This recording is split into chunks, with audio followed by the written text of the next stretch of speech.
Hello, my friends. How are you?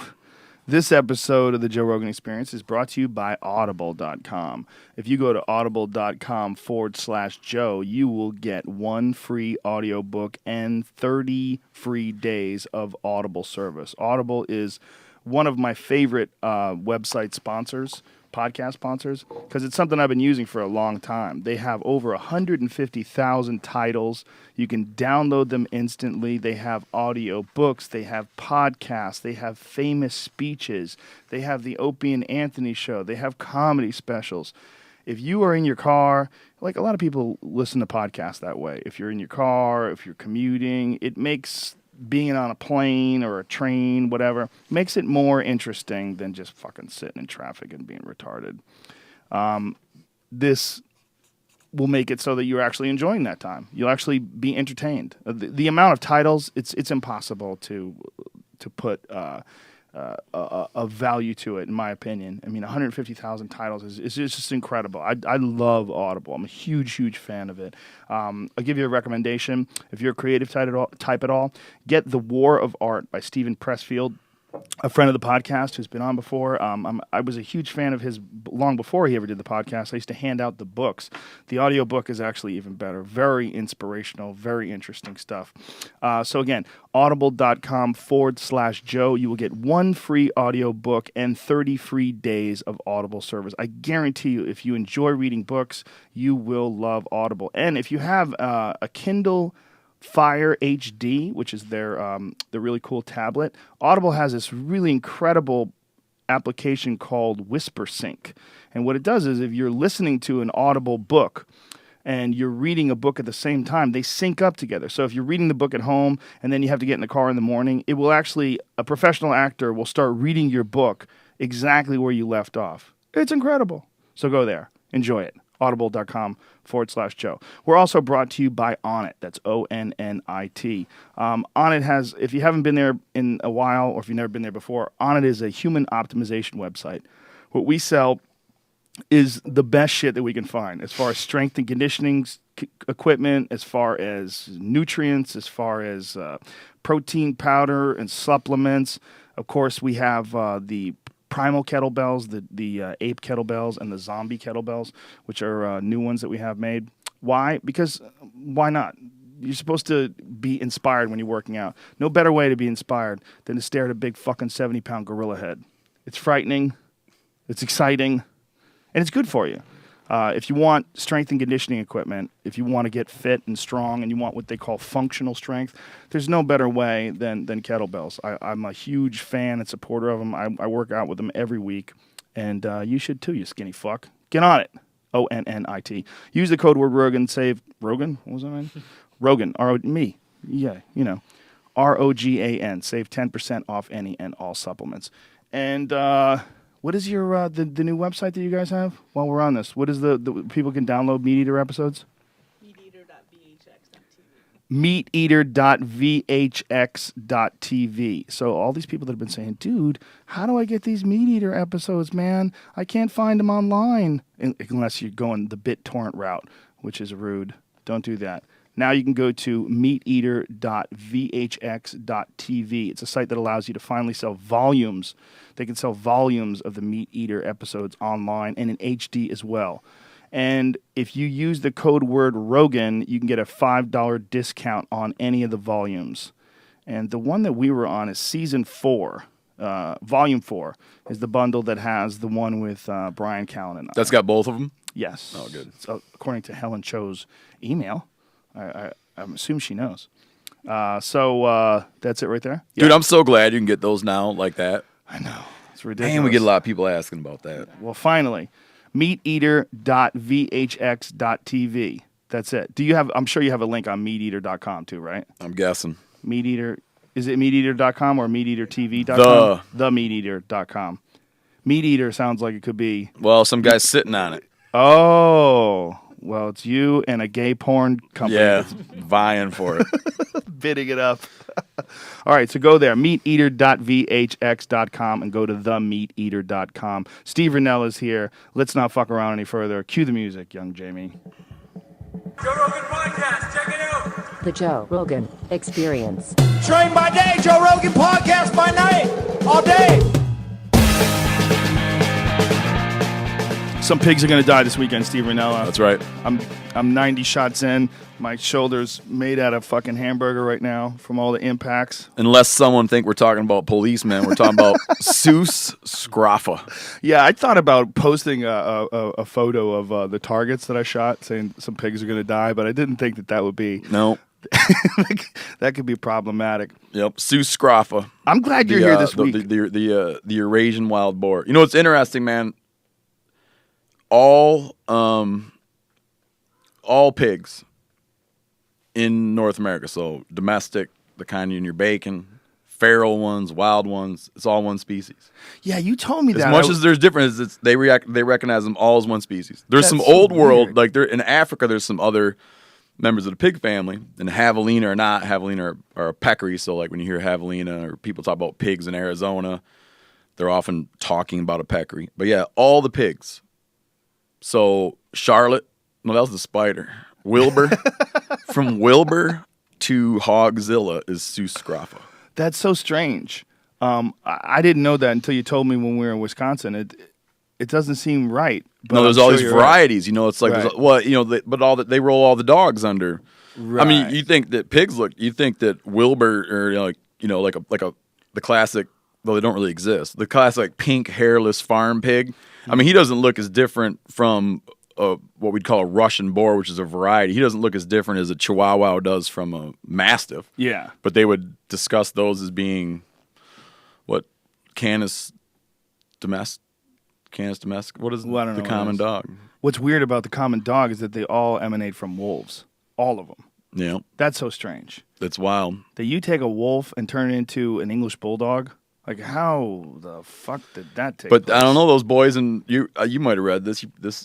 Those boys in Russia that were taking silver foxes and just like selecting for behavior and stuff. They could move those things so fast.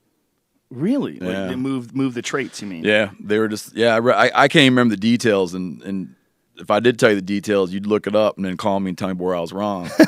But so I learned not to get too detailed with you. But they could move dogs really fast, selecting for color, behavioral characteristics. It was amazing, just in a few generations, you know. Wow. So they're very malleable.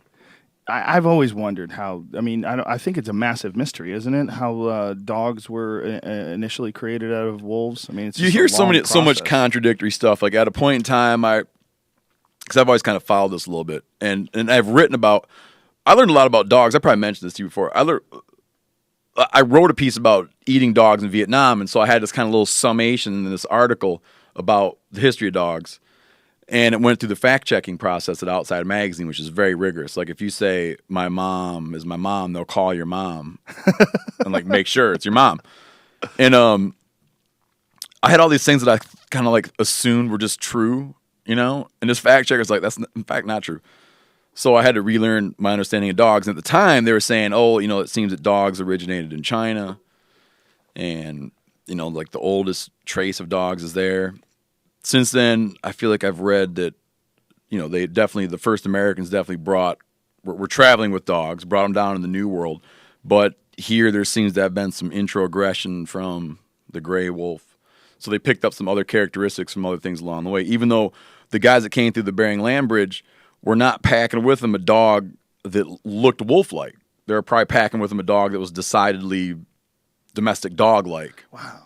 So So it had already gone through some, you know, it had already gone through some transformations. They weren't just traveling with wolf dogs. They were traveling with a dog that had been under selective pressure for, you know, 15,000 years. I mean, because I remember one time saying, oh, the domestic dog seems to go back 30,000 years. The domestic dog seems to go back 50,000 years. But people arrived here, you know, it's debated, but sometime between maybe 15, 20,000 years ago. And when they showed up, they had a dog that was not a wolf. Wow. But then there was introaggression from wolves. But this seems to be like a really hot topic, and people are always digging into this because genetics is changing everything we understand. Like things that we used to think were related are not related. Things we think were not related are in fact related. You know, we talked like the whole mule deer thing, like that mule deer seem to be a very new species, you know, since the Pleistocene. Really? Yeah, they're just not they haven't been around long. It was like a hybridization event between black-tailed deer and white-tailed deer created the mule deer. It's like our newest big game species, and it's probably will be one that doesn't last long. You know, it'll be like in the long term, you might look at mule deer and see them as this blip. Really? Yeah, just like they're so susceptible to being outcompeted. They're very habitat fragmentation's hard on them, and they haven't been here long. I mean, on the other hand, white-tailed deer have been here millions of years. They're like they thrive. They're super adaptable. They can eat anything, live anywhere. They're like amazingly capable of surviving on this continent, and mule deer are like this new thing. It's a bummer. Like my favorite animal, I like the sun, and the sun's only going to last for 4 billion more years. It's going to burn out. But I like the sun. I like the mule deer a lot too, and it seems like, I mean, despite a lot of people's best efforts to prevent it from happening, it seems like mule deer are vulnerable. It seems like they're slowly starting to die off too. There was an article about the numbers dropping and their habitat dropping and being diminished, and they're being pushed out. Yeah, and some things are hard to explain, But whitetails, they've always lived in the southeast, and whitetails seem to periodically expand out, and then for climatic reasons retract. But they kind of keep that like ancestral homeland. I'm talking in very long term, that ancestral homeland in the southeast. But at one time, whitetails made it all the way across the country, and some climatic conditions or something happened, and the population retracted, but it left this remnant population in California on the Pacific coast, and then there was a massive genetic barrier. Like if you took a bunch of dogs and separated them and put, some dogs in South America and some dogs in North America and came back and checked on them in a long time, they're going to have gone in a little different direction. And that became the blacktail. And then at a time, the blacktail seems to have extended its range eastward. The whitetail deer extended its range back westward, and there was a hybridization event where male blacktails were breeding with female whitetails and producing like this hybrid mule deer. There was a habitat retraction again, and blacktails retracted back to the coast, and whitetails retracted back the other way, and you had this, it spawned this thing we call mule deer.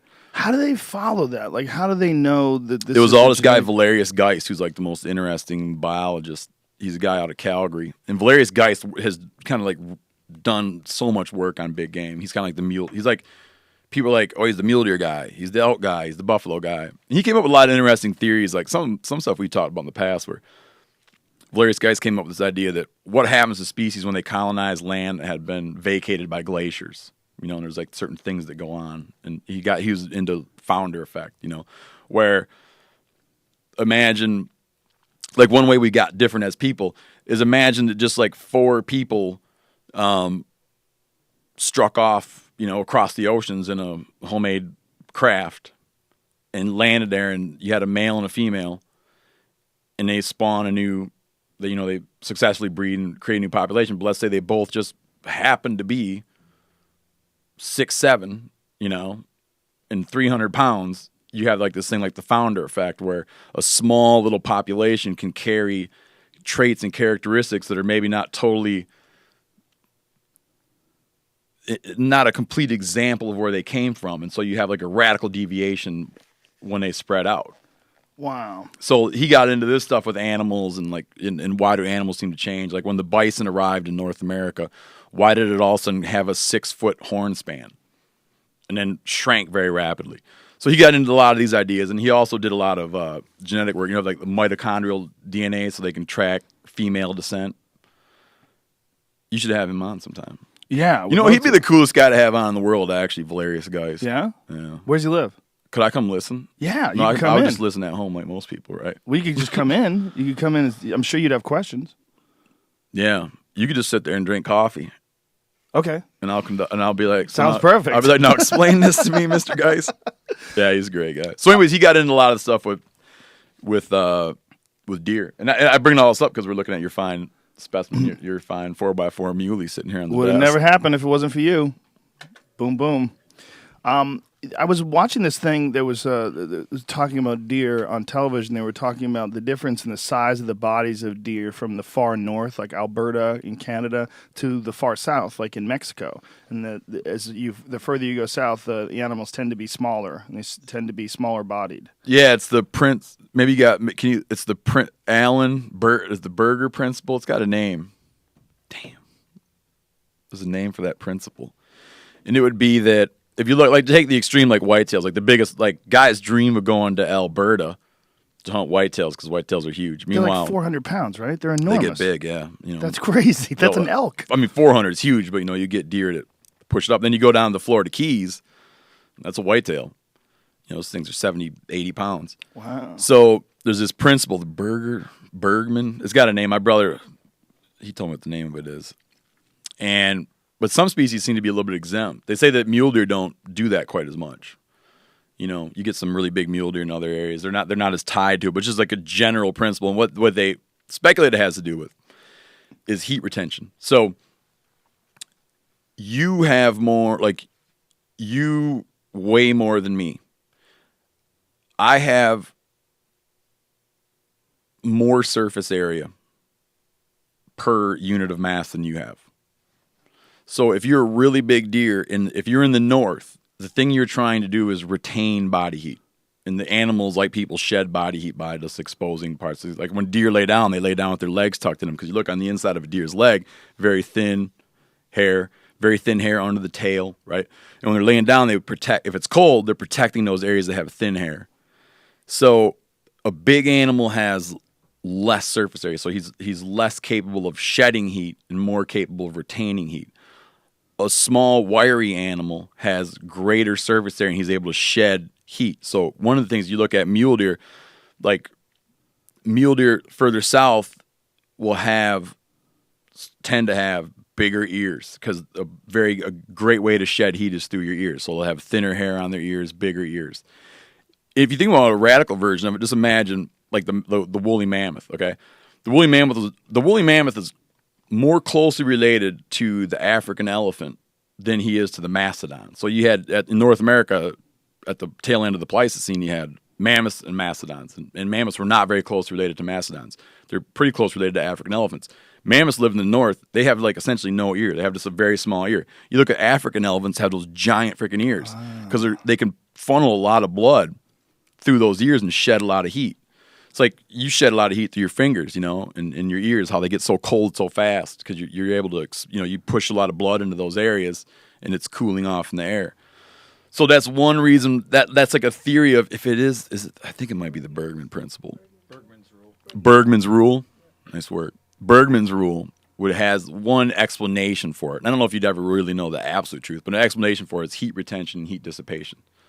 That's fascinating. So the stuff that's on the northern extreme of its range, where it's butting up against like the thing that puts the throttle on its existence, is cold.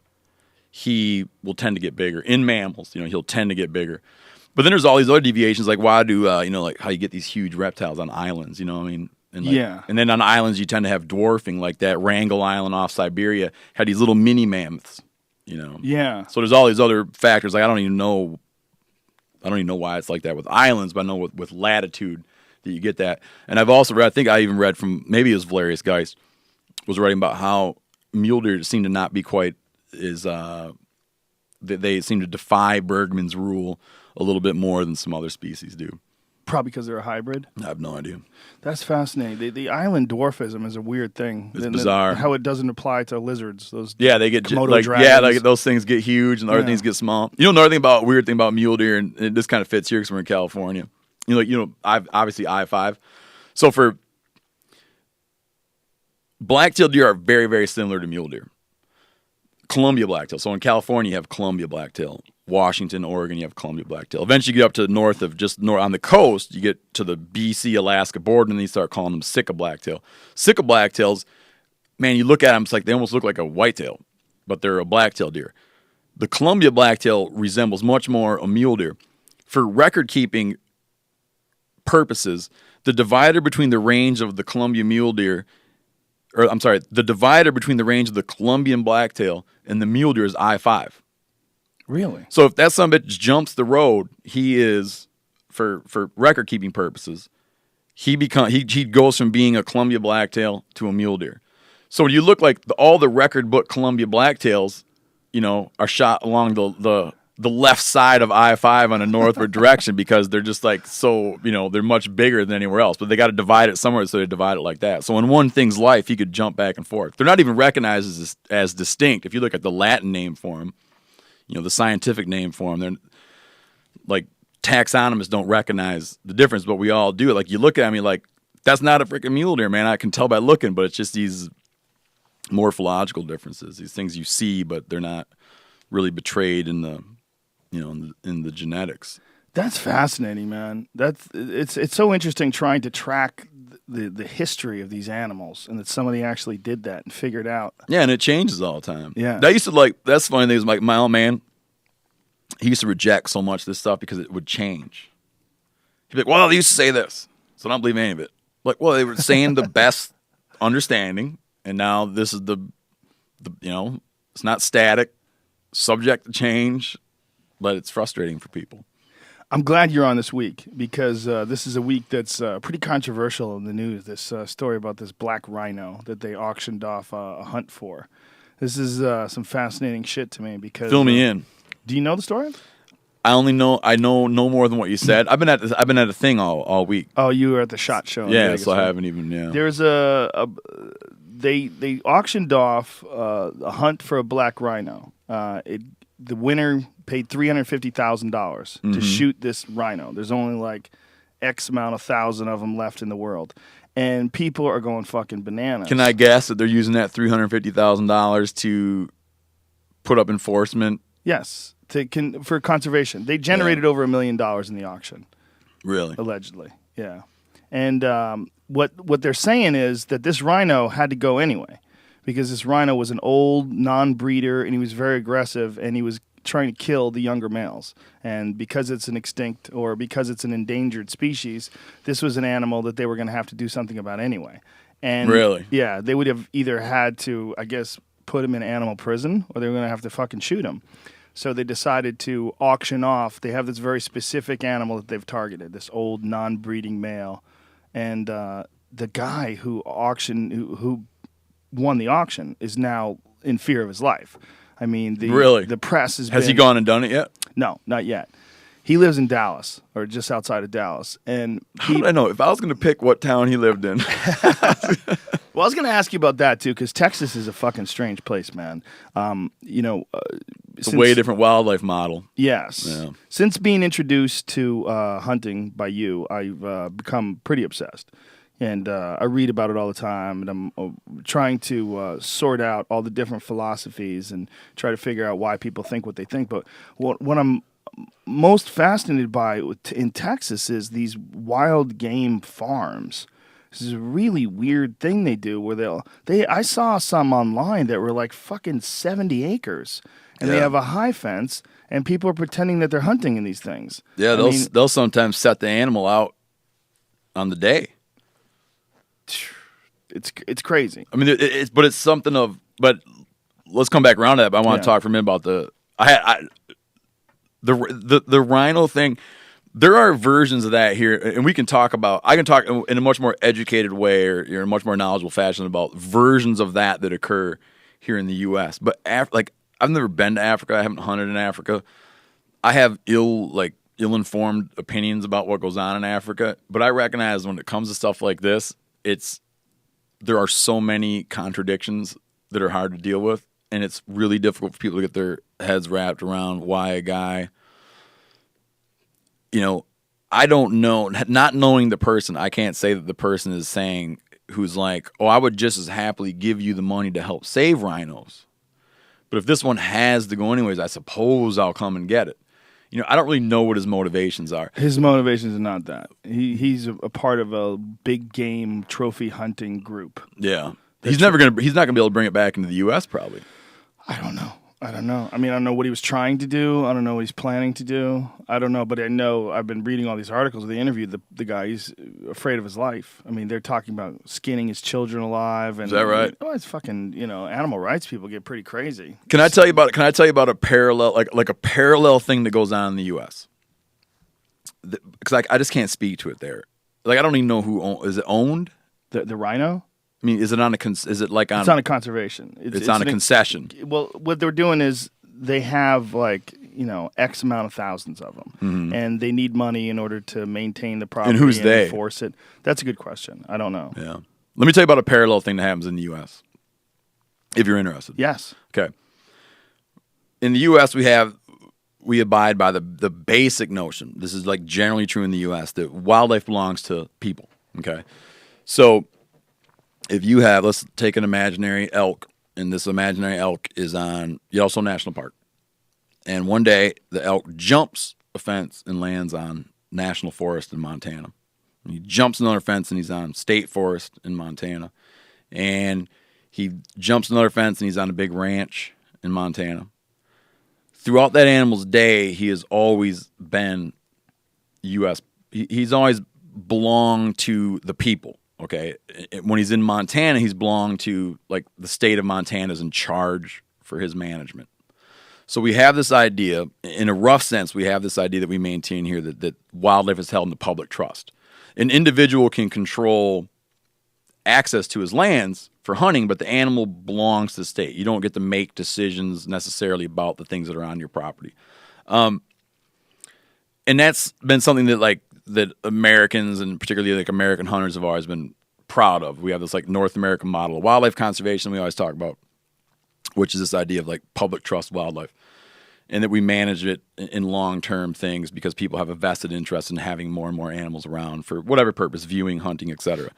One of the things they do, though, and so you take an animal like the bighorn sheep, and the bighorn sheep at a time was pretty nearly wiped out. I mean, they were hurting. They were never hurting as bad as black rhinos are, but they were hurting really bad. And as we got them restored, we started having limited numbers of tags. So you might have a mountain range, and every year they determine that we can kill one sheep out of that range. And people will, and I do this every year, people will apply for a lottery that's conducted by the state, and you put your name in the hat, you pay a fee. They, put all the names in there, draw one out, and be like, Dave draws a tag. And this generates a whole bunch of money, and they use it for tranquilizing sheep that you can helicopter them to new areas and restore the species. And all the funding comes from this kind of stuff. One thing they realized a great way to make money is if you can get that up, let's say you can kill 5 out of that mountain range, they might wind up going, we're going to do, we'll do 4 through the lottery, which is for everyone, like the common man's pool. But we're going to take one and auction it off.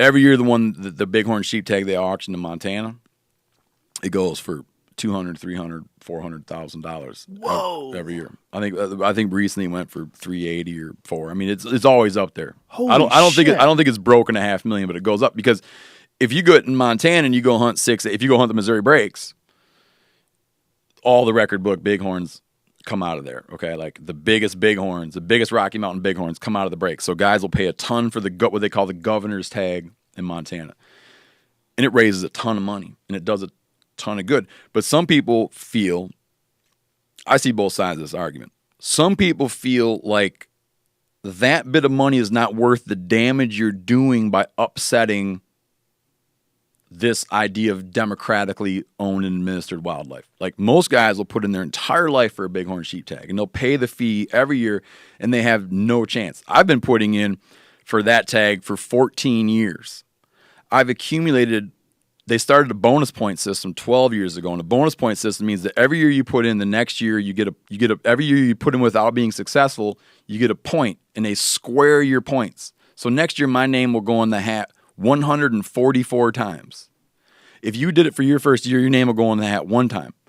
Even with my name in the hat 144 times, I don't think I'm even up to having a 1% chance of drawing a bighorn sheep tag. Wow.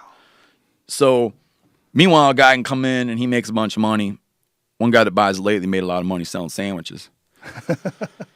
He comes in and he's like, I'll be buying one of those and I'll buy it next year.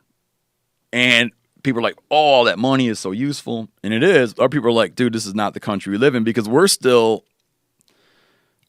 kind of hurting from the idea of where we came from in Europe, which is like the Robin Hood model. You got to be rich to hunt. A lot of people don't know that. The Robin Hood was actually based on hunting. Yeah, it wasn't based on stealing money from the rich and giving to the poor. It was based on the poor weren't allowed to hunt. Yeah, he would go out and hunt the king's animals. And he used to, I mean, even at the time when our ancestors were like first coming over, you know, they could kill you for hunting. They could kill you for hunting on land. You had to be rich to hunt. So when guys like, you think of like the story of Daniel Boone, man, he came out and he's like, geez, this whole, his relatives came from England. He comes over here, he's like, man, this whole freaking country, I go hunt wherever I want. So people really fell in love with that idea of freedom and, and that you could kind of roam around and the animals were there free for the taking. And now we're a little bit upsetting this model, but other people who are on the other side of this say, but the money's so helpful. And if it wasn't for big chunks of money like that, we wouldn't have recovered the bighorn sheep as effectively as we've recovered the bighorn sheep. And it's not cheap, $300,000 or $400,000 for a tag is incredible. Yeah, type in Montana governor's tag. You'll see what it went for last time. And do they sometimes fail? I mean, they must. They must. I heard a story where the guys that buy it, once you spend that kind of money, you want to rule out uncertainty. And that you can picture the area, right? Yes. Like, all that stuff we floated through. Yeah, we saw a lot when of a guy will buy the governor's tag, he'll usually hire some guides, or he'll hire some guys to go spend a couple months. They'll put together a dossier on the animals that are in the area. Yeah, man. Oh my God, that's ridiculous. They scout them. When they find one, they stay on it. There's guys that just specialize in this business. Look at that, $480,000 bid, the record for 2013. Oh my God, $480,000 somebody paid for the tag. Look at those dudes going to war. Yeah, his sack is kind of tucked up to the left, so you can't really appreciate it. Yeah, we showed that video the other day. Did you? Of you talking about wanting to eat it. So it's valuable to people. It's a ton of money. Not the sack. No, not the sack. tag. No, but it really makes people mad. Yes. There's a story, and I don't even know if it's true. I heard it from enough people that I tend to think it's true. So these guys will go out and they'll get guys out there. If they find a tanker, they want a ram that scored that's got over 200 inches of horn or more, and they find one, they don't let it out of their eyes. Right? They stay on it, and eventually the guy comes out and they go, there he is. That's the one you want. There's a rumor a few years ago this guy had done this and he'd spent all this money. I heard. I'm just telling you unsubstantiated stuff. I'm not telling you what year or his name because I don't want to say that and be wrong about what a high roller buys this thing, pays a figure rumored to be around $30,000 to have some guy check this out. It comes down to it, and the guy's like, third one from the front. They go down in the gully, get mixed around, and he shoots, and it goes over as the wrong one. Oh no! Yeah, but that rumor has it that this gentleman later bought another one and went out and got a big fatty. So he might have spent $500,000, $600,000. Yeah. God. I see, like, it tears me up because, like, everything in life, it's so complicated. I see both sides of it. Like, I love our system. I love the idea that wildlife is public trust. And I think that there's no other way to explain the success of the richness of animals and the richness of wilderness habitats we have in this country when you look at how many people live here, how wealthy we are, like all the technology.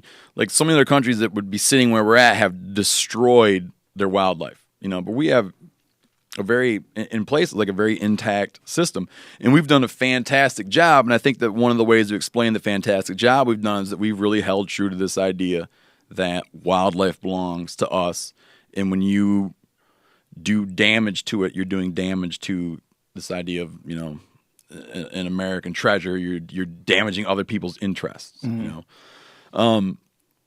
So yeah, man, it's complicated. So that's my long way of answering the rhino thing. I bet you anything it is extremely complicated, and that there's emotion battling logic.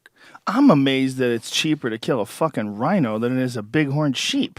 That is mine. It is amazing. That's by $100,000 plus. That's crazy. That's amazing. What's the ivory worth? Not worth that. I don't think they have ivory. They have horns. Their horn is made out of hair. A rhino has a... No, black rhino's got a... No. Oh, rhino horn's not ivory, but it's valuable. Yeah, but it's not ivory. No, it's valuable because they're idiots, because people think that it makes your dick hard. Mm-hmm. Like, I guess they haven't heard about Viagra, wherever the fuck they're trying out rhino horn. But I went the other day, just like 3 days ago, I saw the current head of the U.S. I went to see the current head of the U.S. Fish and Wildlife Service speak about some issues that we'll be facing this year. And the U.S. Fish and Wildlife Service is getting really involved in the rhino trade.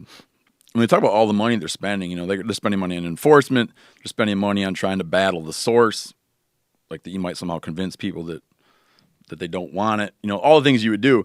I remember like thinking about the millions and millions of dollars they're talking about throwing around. I remember being like, too bad you can't just go find any guy who wants to go get one. You'd give him more money than he's ever going to make hunting them. Yeah. But the world doesn't work that way because some other dude would be like, No, but I remember I'm thinking gonna like you would shoot, make yeah. every rhino poacher really wealthy. Yeah. And they just be like, okay, cool, I'll quit. Yeah, but it wouldn't work. Then other people come on, well, I'm going to be a rhino poacher too. No, I know, They but got- I remember just thinking if those guys could only know the amount of, because they're not, like no matter what, like that business, I don't, like the guys that are actually out there with firearms, you can imagine the guy that's out on the ground hunting rhinos, being chased by people who have pretty much a license to, in some cases, kill them. Like, I don't think that guy is a rich man. No.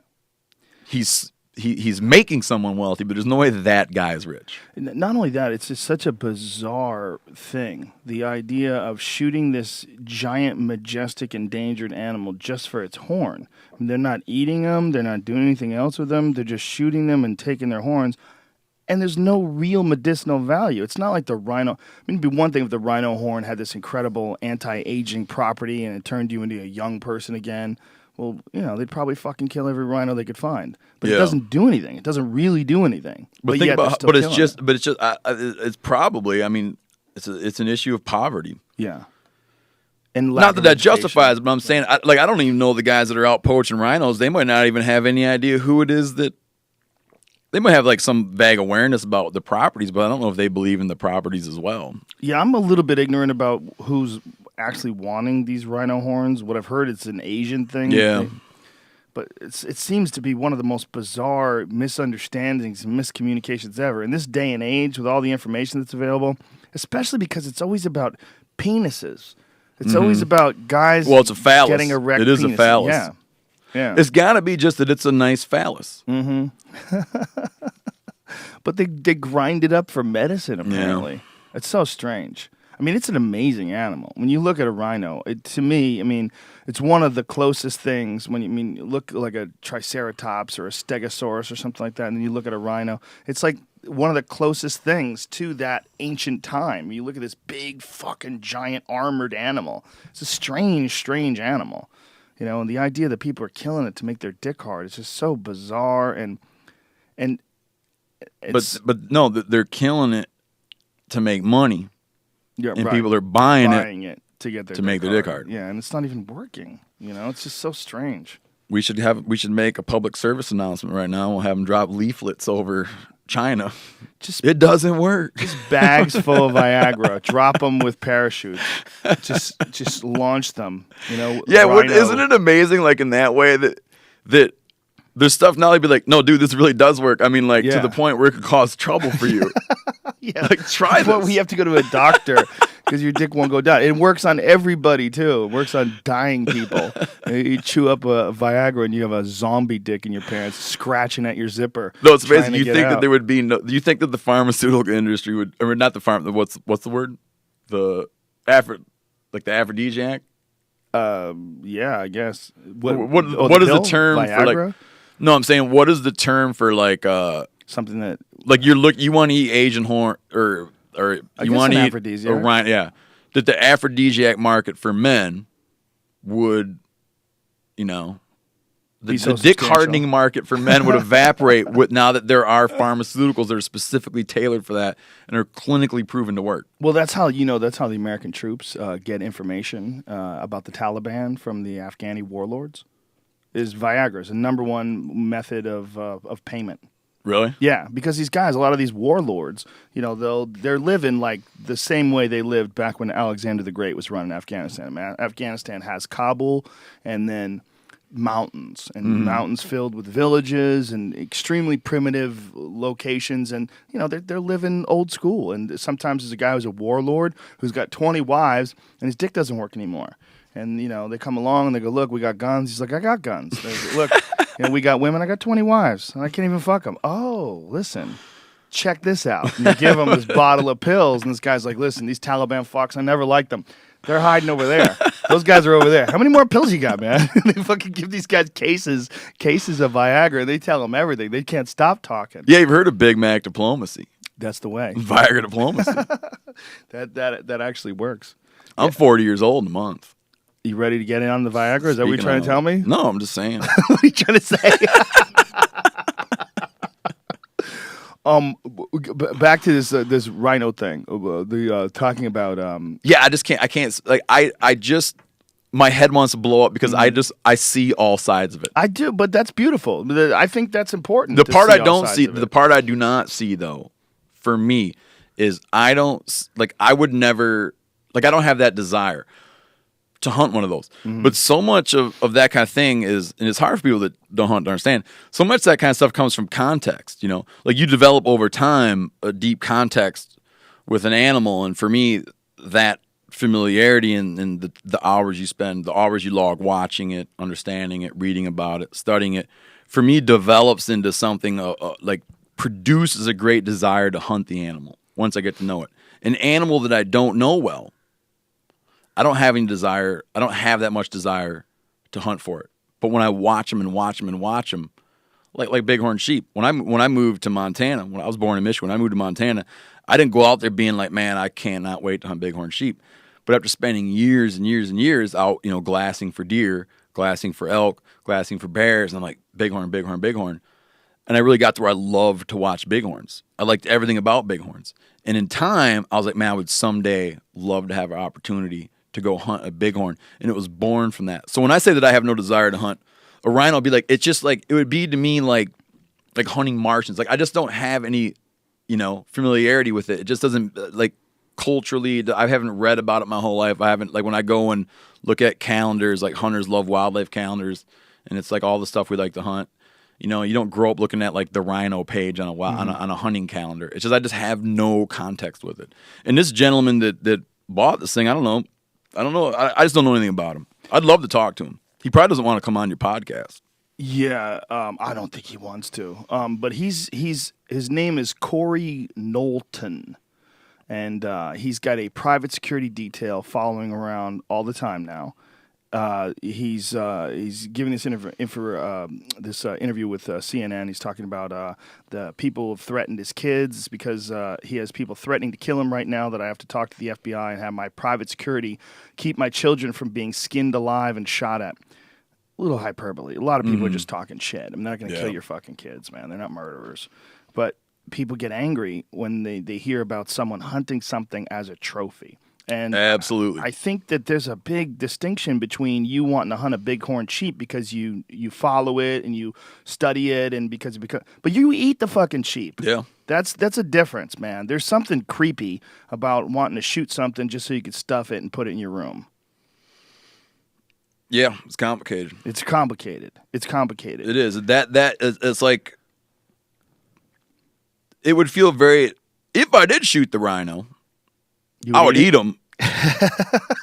There's no way I wouldn't eat them. Okay, are they edible? They must be. Oh, yeah, I'm sure. Well, they eat elephants. I know that you shoot an elephant and the They like villagers. that. Friends of mine that have hunted in in Alaska, friends of mine that hunted in Africa, kind of marvel at the rapidity with which, like how quickly the animals get hauled off and consumed. They said there's like not a lot of waste, Then there's some animals that you look at and you think they'd be really good and they're not very popular, and other animals that you'd look at and you wouldn't think would be that great and they're really popular as table fare. I don't know what the reputation of rhino is. But elephants popular. As People like the elephant a lot. My problem with elephants That's my is understanding. they're intelligent. That bothers me. Yeah? Yeah, intelligent animals, it bothers me. I have no desire to hunt one, but again, I have no context. Exactly. And I don't really understand. For me to go hunt something, I also have to know that it's sound, that it's in a safe position. Mm-hmm. And one of the nice things about living in the U.S., I mean, there's some exceptions to this, but generally in the U.S., like if you want to be ethical about your hunting practices in the U.S., you can generally look to the guidance of your state fish and game agency. I mean, a state fish and game agency can't get away with, theoretically can't get away with and practically can't get away with running a species into the ground. It would be big trouble for them. So generally, if you're looking and you realize that there's a population of bighorns and there's a hunting season for them right now, it's it's okay. I mean, it really is okay. If they're finding a decline in that thing, they're going to curb it or cut it out altogether and wait till it's growing again. And then you can also look at their long-term goal of, where they want animals, how many animals they think the area can support. So it's easy in the U.S. because this stuff is watched so much. Mm-hmm. Obviously, again, coming from a guy who doesn't spend any time in Africa, I know that in Africa, like, money talks in a way that it doesn't necessarily hear when it comes to small issues like wildlife. Like, you can buy your way into things that maybe you don't have any real ethical business doing, And in the U.S., it's just easier to there's a lot more information at our fingertips. So for me, when I go hunting, I can really kind of read up and understand a lot about what I'm going after, where it's at, what the management goals are, what risks the animal has. Is hunting it, productive and helpful right now? Is it potentially detrimental to the species? And you can make your decisions. It is amazing how good a job the Department of Fish and Game, or what is the actual group? What are they called? Well, there's the state. So you have U.S. Fish and Wildlife Service, which is a federal thing, and so they have a hand in managing migratory waterfowl. But most things are managed by. So every state has a, you kind of like, just in general terms, you call them fish and game. But it's like in Michigan, it's the Michigan Department of Natural Resources. In Montana, it's Montana Department of Fish, Wildlife, and Parks. But just as a euphemism, everybody says fish and game. So, every state, it's Department of Environmental Conservation in New York. So every state has a different name, but it's a state department that sets hunting and fishing regulations. And on these state departments will be big boards, and there'll be the people that set it will be biologists, various figures, different stakeholders. So you'd have like representatives from the hunting community, representatives who are outside of the hunting community, will all come together and come to some level of cohesion and then some level of, they'll find a happy middle ground when they set their quotas. And they meet every year to determine what can be done and not done. And they can control harvest a number of ways by issuing tags, shortening seasons, lengthening seasons.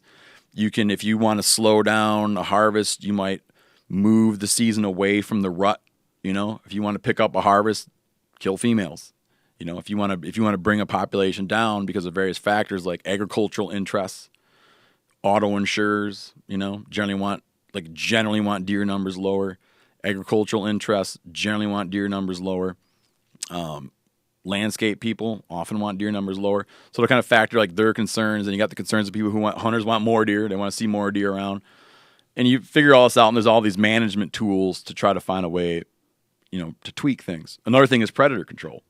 If you have a population that's really hurting, you go in there and do predator control in that area, and sometimes you can bring some animals back from the brink. It's possible to lose isolated populations. Like, it's possible to have a mountain range, and you spend a few $100,000, $1 million, whatever, moving some bighorns in there, and you find that they're just getting hammered by lions, and you're going to lose all the sheep and lose your whole investment. You might go in there and hit those lions a little bit, save them. So there's so many tools at their disposal. But in general, there are exceptions. In general, I think that I'm always amazed at how well the state fish and game agencies do. Yeah, that's what I was going to say. It's probably one of the most efficient government agencies ever. They're good. And you know what the other thing about them is they don't get a lot of hard funding. There's not many agencies that get so much of their funding from license sales. Mm-hmm. So firearms taxes. That's why there's a lot of conservation money out there right now, because the gun businesses have been blowing up. As people feel that their gun rights are under attack, they've been buying so many firearms, and it puts money in the Pittman-Robertson fund, I think it's called. That goes to conservation stuff. There's excise taxes on firearms, excise taxes on ammunition, excise taxes on sporting goods, all your license fees. Every guy who ever hunts ducks or migratory birds has to buy a federal waterfowl stamp, state waterfowl stamp. All this money plows in and creates money for conservation work, research. And so these agencies are, in large measure, some more than others, are self-sustaining. That's one of the funny things. I know that you get annoyed by PETA as much as I do. It's like, they're not spending the money on doing the stuff that hunters are. Like, hunters are bankrolling so much of wildlife research and wildlife conservation. And it's not just stuff that benefits the animals we're after, My problem with groups like PETA or the Animal Liberation Organization, the people that want to fucking save lobsters and rescue them from restaurants and throw them back into the ocean, there's a lot of knee-jerk reactionary nonsense that's not based on the actual science of understanding the population of these animals. That's what drives me crazy. When people start getting angry at people hunting wolves, like this is a perfect example. They've opened up wolf season now in a bunch of different places. And the reason being is that people's livestock are getting decimated. Elk populations are getting destroyed. I mean, they have to move in to control it. But to a lot of animal rights people, all they see is bloodthirsty maniacs that want to kill beautiful wolves. And they don't understand that, first of all, A, these wolves have been reintroduced to a lot of these areas. And then B, like, we're supposed to be the stewards of the land. We're supposed to be the intelligent people that understand the numbers, and something has to be done about it. This isn't something that people have decided, I'd like to kill a wolf. Yeah, let's make it legal. No, they're going, hey, we've got an issue. What are you going to do? Let's all meet. Let's compare data. Let's see what we got and see what we're going to do here. You get this idea that like, oh, they've just one day decided to go and do it. And I'm sure you have, on one level, you have individuals who absolutely, like, a guy opens up his regulation book. He's like, wow, I can buy a wolf tag this year.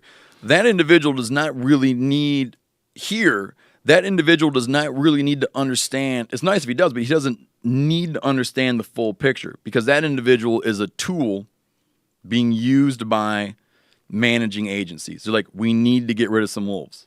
We could bring back the days where we have, like, you know, government agents going out and gunning for them, or we could open it up and have people actually pay money to go out and have the opportunity to try to do what we need to do anyways, you know? So the guy that goes out, I can't always speak to every guy that goes out and hunts wolves. I can't speak to his motivations. I don't know. But they're servicing a greater good in that they're being used as a tool that winds up being an economic driver, which kind of like points to the efficiency of wildlife management. It's like you could hire the job out, which in some cases it does because there are, you know, we do have government trappers to do some wolf control, but it's kind of nice that you can wind up turn, like, rather than you're paying someone to go out and do it, you can have people pay for the opportunity to go out and do what we know needs to be done. And in these cases, we're gonna have to lower wolf numbers. No one's arguing, not that no one is. No one's arguing for like a new extirpation of the wolf. That would be in the worst interests of the managing agencies. The last thing Wyoming would want now, like they get the wolf delisted. People are suing to stop the delisting. Wyoming gets the wolf delisted. They go into control. No one in Wyoming in the government would like to see wolves wiped out and put back on the endangered species list. It'd be the worst thing that could possibly happen for them. There's no interest to like extirpate them. You know, no one's arguing for extirpation. It's just bringing them into control because we are puppeteers. You know, I mean, there's a lot of people living here, and you're like really balancing a lot of interests, you know. And so, again, it's like so much in life, you really have to take before jumping into the stuff, the emotional stuff. You really have to take the time to look at this stuff. It's a long, complicated issue. It's long. There's a lot of factors, and we haven't even gotten into ballistics. Ballistics? No, I was trying to explain to you all the different calibers. Oh, Jesus Christ! No, yeah. I'm just saying, like, it's like the whole world of that's kind of why I love all this stuff, man. Yeah, it's like chess or something. Well, there's new things to learn, that's for sure. Long before I ever even thought about hunting, I would see a beautiful deer and I'd be like, why would anybody kill that? Mm-hmm. They're so cool to look at. And then you see a few people hit them with cars. And one time I was driving home, I was doing a gig in upstate New York, and I had to drive home like 30 miles an hour at the most because fucking deer were everywhere. It was madness. It was in the middle of the summer, and I've never seen more. I don't think I'd ever seen more than like 2 deer my whole life until this day. And then I'm driving home from this gig, and it was fucking madness. It was upstate New York. Was it November? I want to say it was the summer, it was so long ago, I don't really know. But they were out and about. Fucking madness, just jumping in front of the car, left and right. You see them on the side of the highway. And you see one get plastered by a truck, and it opens up, and you're like, that thing's made of meat. I had no idea. They were exploding. I mean, I saw at least 4 of them that had exploded and wrecked cars, and it was one of the craziest things I'd ever seen in my life. I don't know why there's so many of them in this one particular area of upstate New York, but it was really an infestation. Yeah. People are so whacked out, too. Like, in some of those areas in the Northeast, or, you know, there's so many deer, and they're kind of like, well, maybe we can hire snipers to go out at night and shoot them, or we'll give them, we'll put the deer on birth control. Yeah. And meanwhile, I got all That's a these big dudes one. being like, I know the perfect way.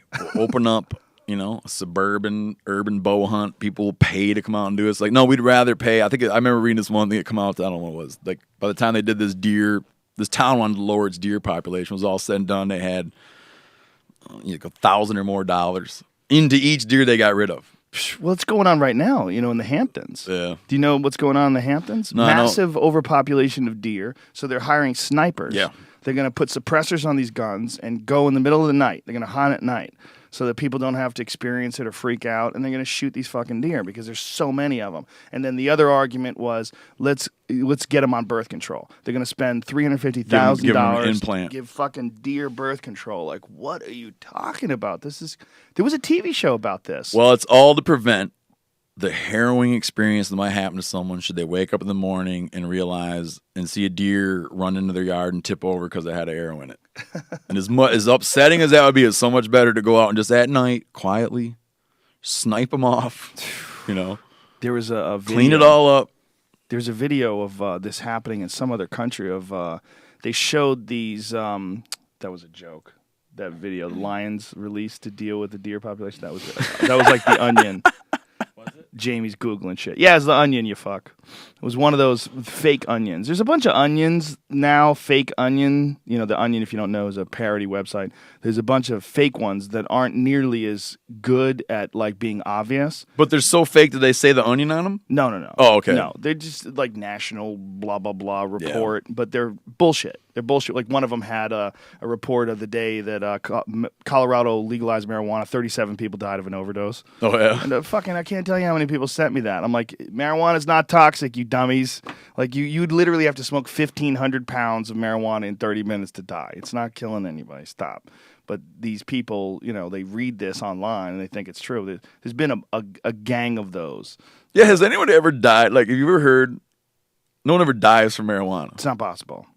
You physically wouldn't be able to smoke enough to kill yourself. The LD50, like we actually were talking about LD50s of thing that means lethal dose at 50%, lethal dose. At 50% I got you. of I've heard that population. term. I remember, because my brother works in his work involves a little bit, not the use of, but the understanding of herbicides and pesticides. I feel like he talks about LD50s on pesticides. Yeah. Yeah.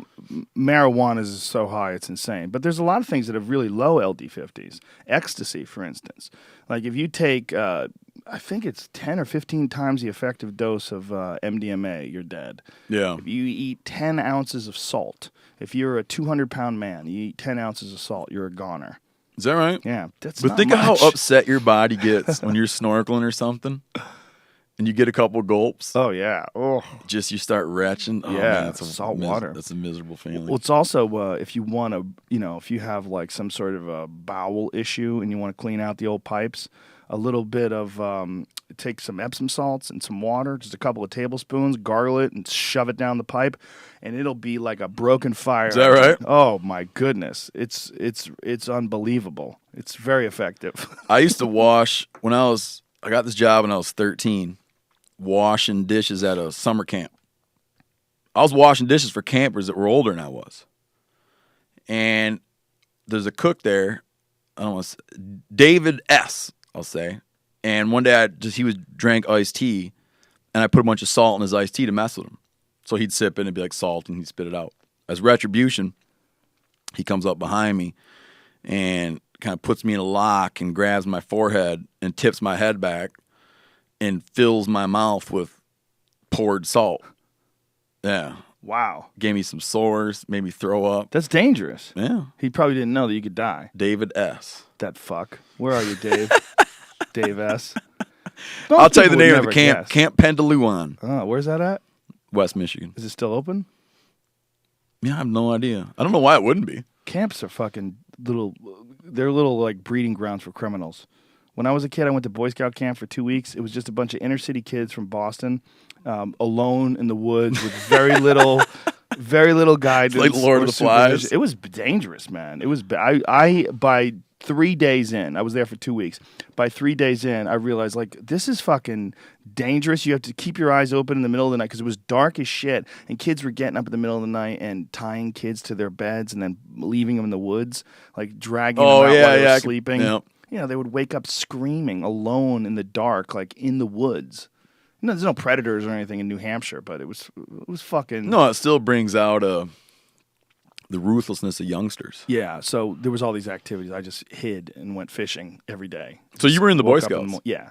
I got up in the morning and just said, fuck all your fucking plans. I'm going fishing. I just took my fishing rod and vanished. And they didn't care. As long as I was back at the end of the day, they didn't even know I was gone. Like, no one knew. I did the archery things, and then I went and fished, and that's it. I remember, I'm on the masthead at Outside Magazine, and they were telling me that the most the most letter generating article they ever ran was an article that was deemed to be critical of the Boy Scouts because there had been a number of catastrophes that had happened to Boy Scouts at scout camp, like a handful of things. There was a lightning strike, there was a drowning incident, and some more things in there. It kind of ran this article like, "Is your kid safe at Boy Scout camp?" And it really riled the organization up. And I think they were telling me it wound up being the number one letter generating thing ever. Well, they don't want to face the reality of the situation. It's not 100% safe. If you're going camping, it's not 100% safe.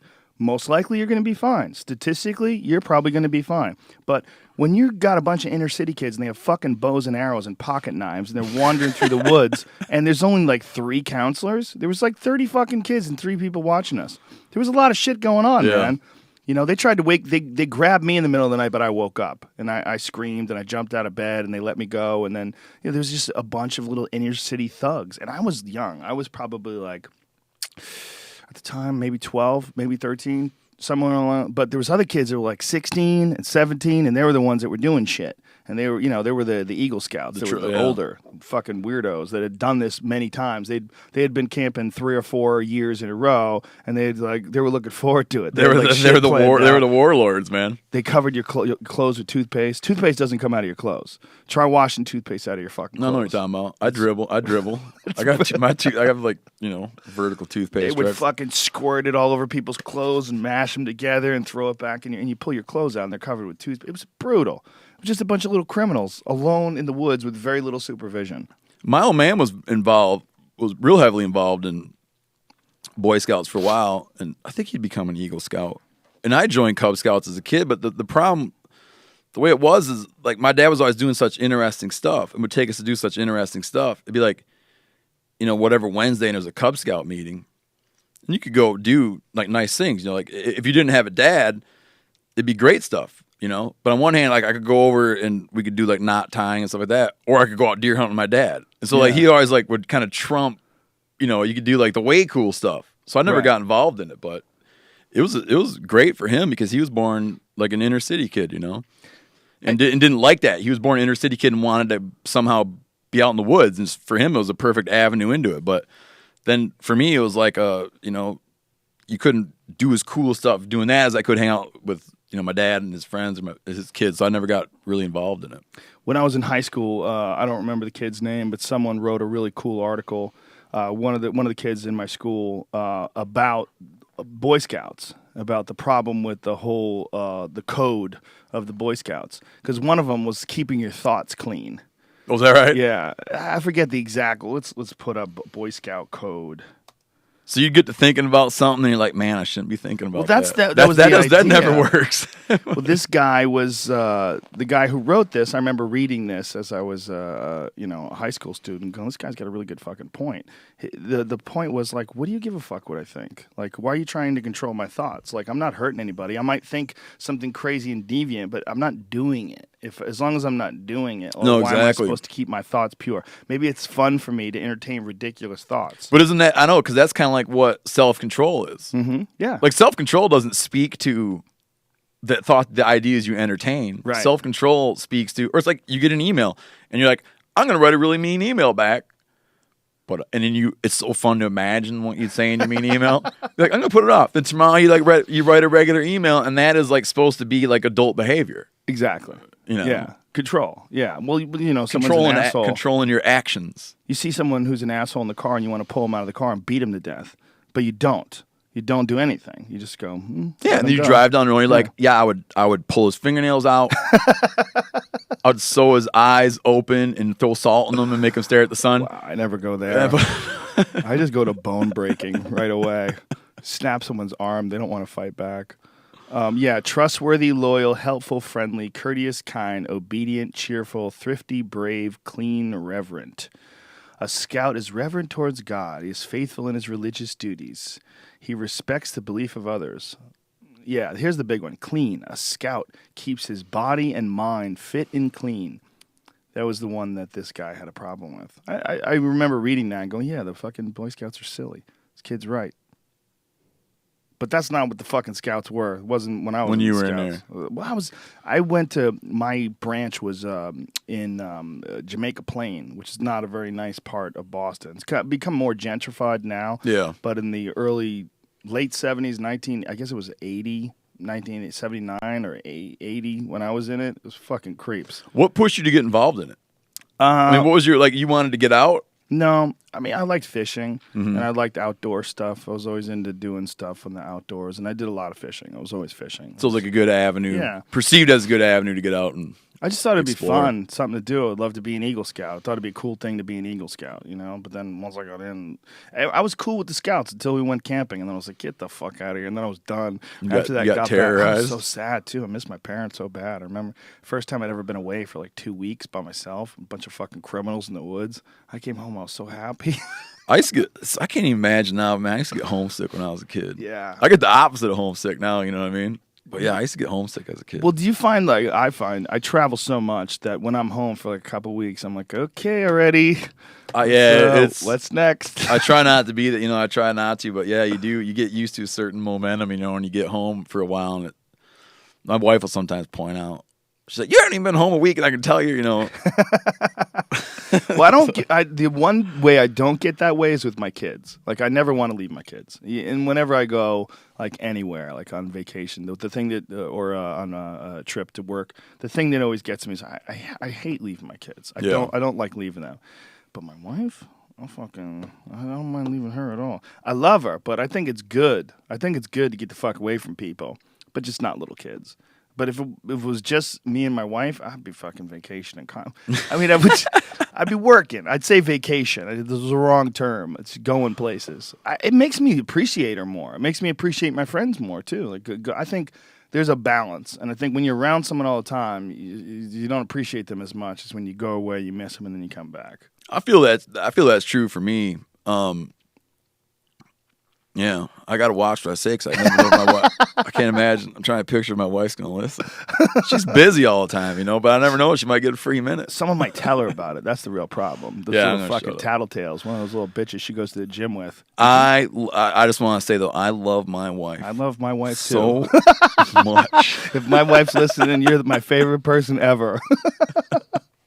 Yeah, it's just like I think that there's a balance, and part of the balance is appreciating things when you're not there. When you're gone, you appreciate them. Like, you know what? My wife was annoyed with me recently. I discovered this Waylon Jennings song called "Freedom to Stay," and it's like this dude, the narrator, Waylon.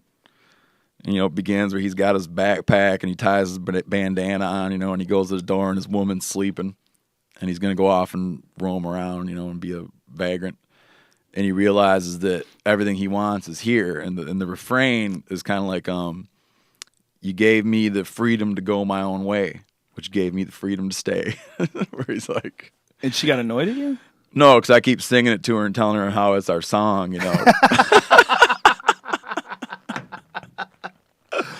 That she liberated me from my desire to be a wanderer. Oh, that's funny.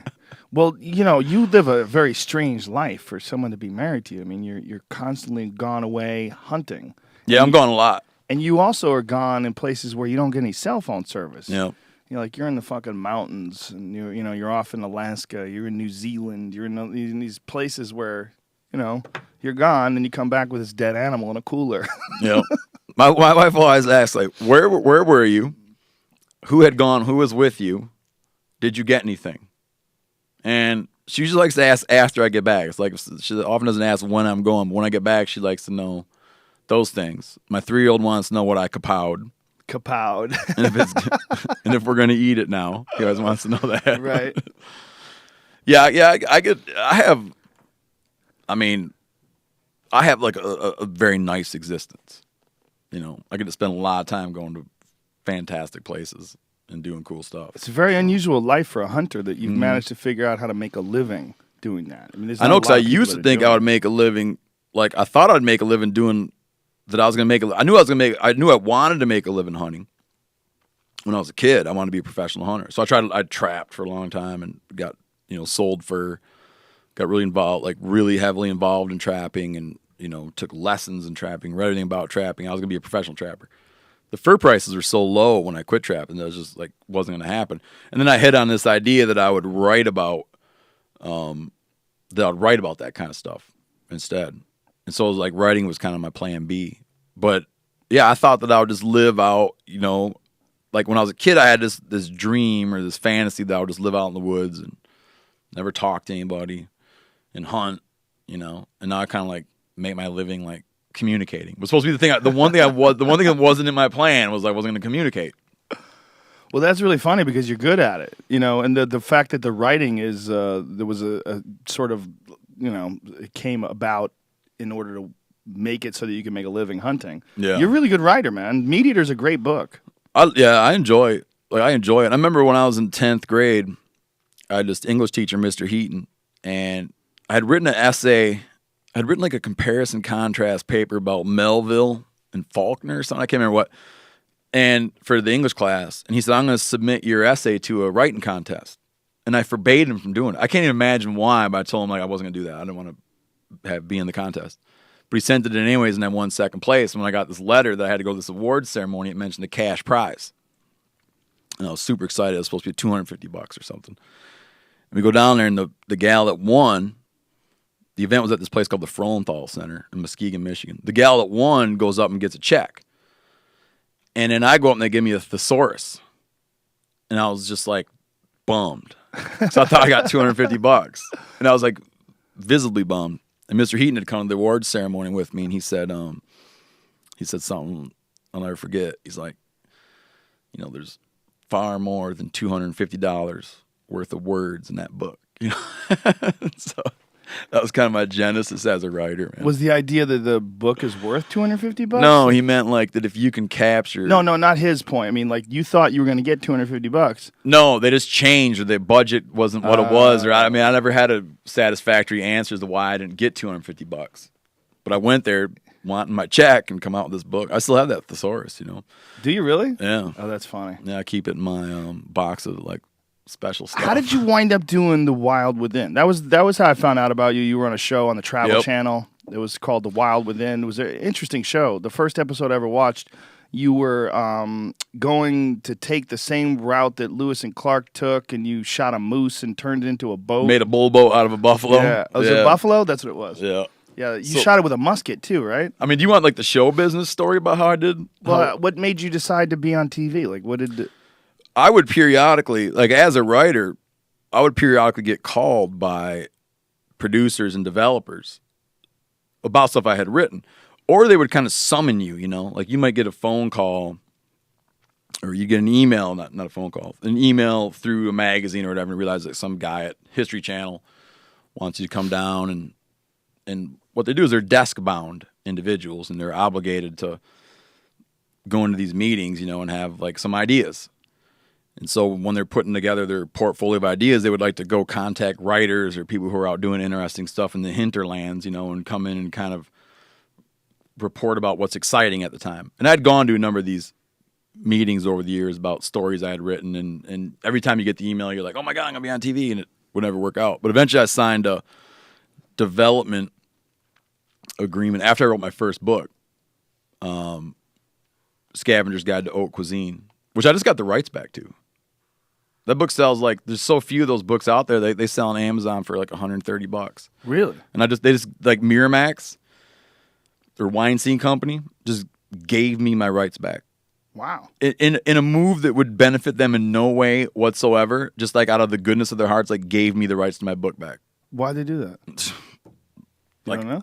the only as much as people like to talk about Harvey Weinstein being like the worst guy on the planet, I don't know that. I know that his company just gave me my book's rights back. Didn't even try to get money out of me, just gave them to me. I've never heard he's the worst guy on the planet. People tell like horror stories, you know. I've never heard any horror stories. No. But I don't have any. There's a great book or a great documentary detailing a horror story that he dealt with.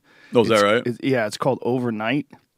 Oh. Have you seen that? That's a great movie. It's a fucking great movie. Yeah, and that guy was to blame in that thing, man. But fuck yeah. Yeah, that guy, like, the cover of it is him, Yeah. like, holding the camera to his head. Like, Oh. yeah, that's a phenomenal movie. If folks who don't know, if you haven't seen it, it's about the producer, writer, whatever, of what's that fucking shoot 'em up? Saints. Yeah, Boondock Saints. Yep. Terrible fucking movie, by the way. Don't you dare tell me that's good. No, I won't. People have not you. No. I mean, whoever you are out there, you fucking freaks that like that. People have told me that's good, and then I watched it. I was like, I made it 20 minutes in. I was like, this is a piece of shit. This is Yeah. a terrible movie.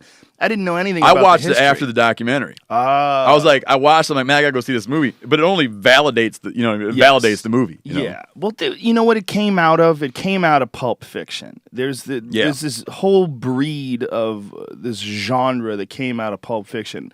But what they don't understand, Pulp Fiction is a fucking genius movie from a genius movie maker.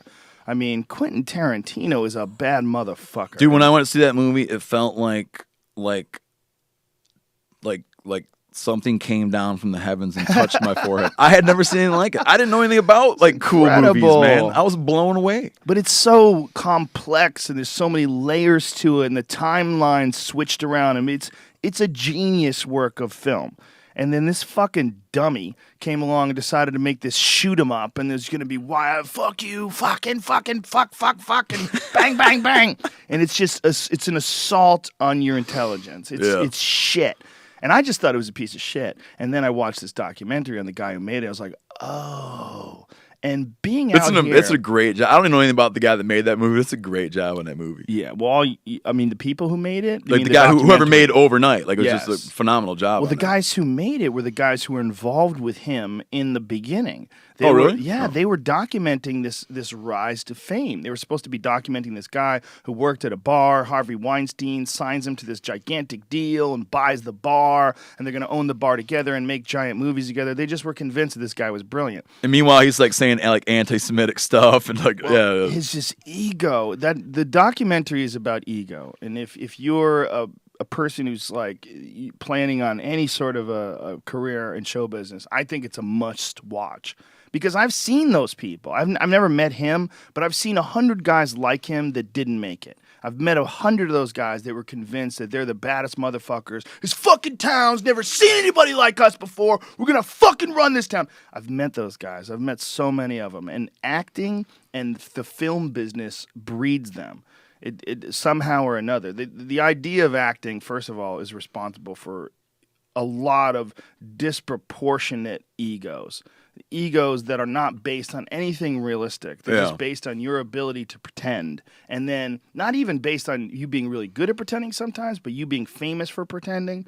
And these people, just because the camera's on them and people pay attention to them, have these enormous, insane egos. I've seen it on sitcom sets. I've seen it in movies. I've seen the actors. I've seen the madness. Like the reality of life escapes them. They are insulated from it completely, and they live in this world where the camera's on them, and they have this idea that because the camera's on them, they must be special. So because they're special, but there's no ego check. There's no. Yeah, no, I understand. You know, like to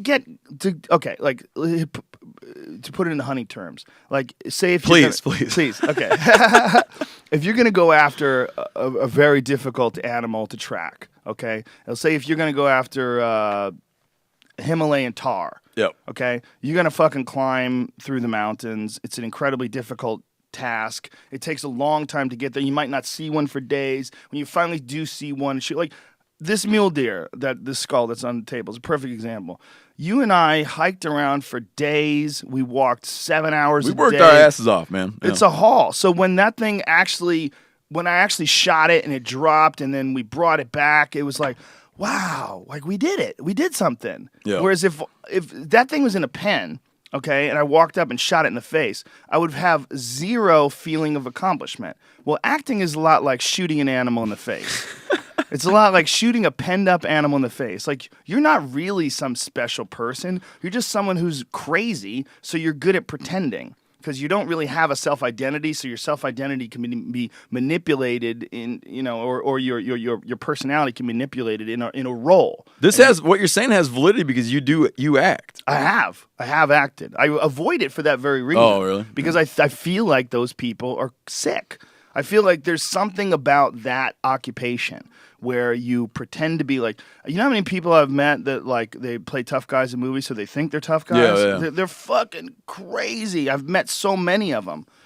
It's a sick way to make a living. It's some people pull it off and they become really sensitive people like Henry Winkler, the Fonz. Yeah. One of the nicest fucking guys I've ever met. I'll tell you, I've Happened to be heard an that, I've actor. heard that from multiple people. He's a sweetheart. Yeah. Fly fisherman, by the way. I've Loves heard fly that fishing. from multiple people. Wrote a book about it. I've never met an idiot on the river.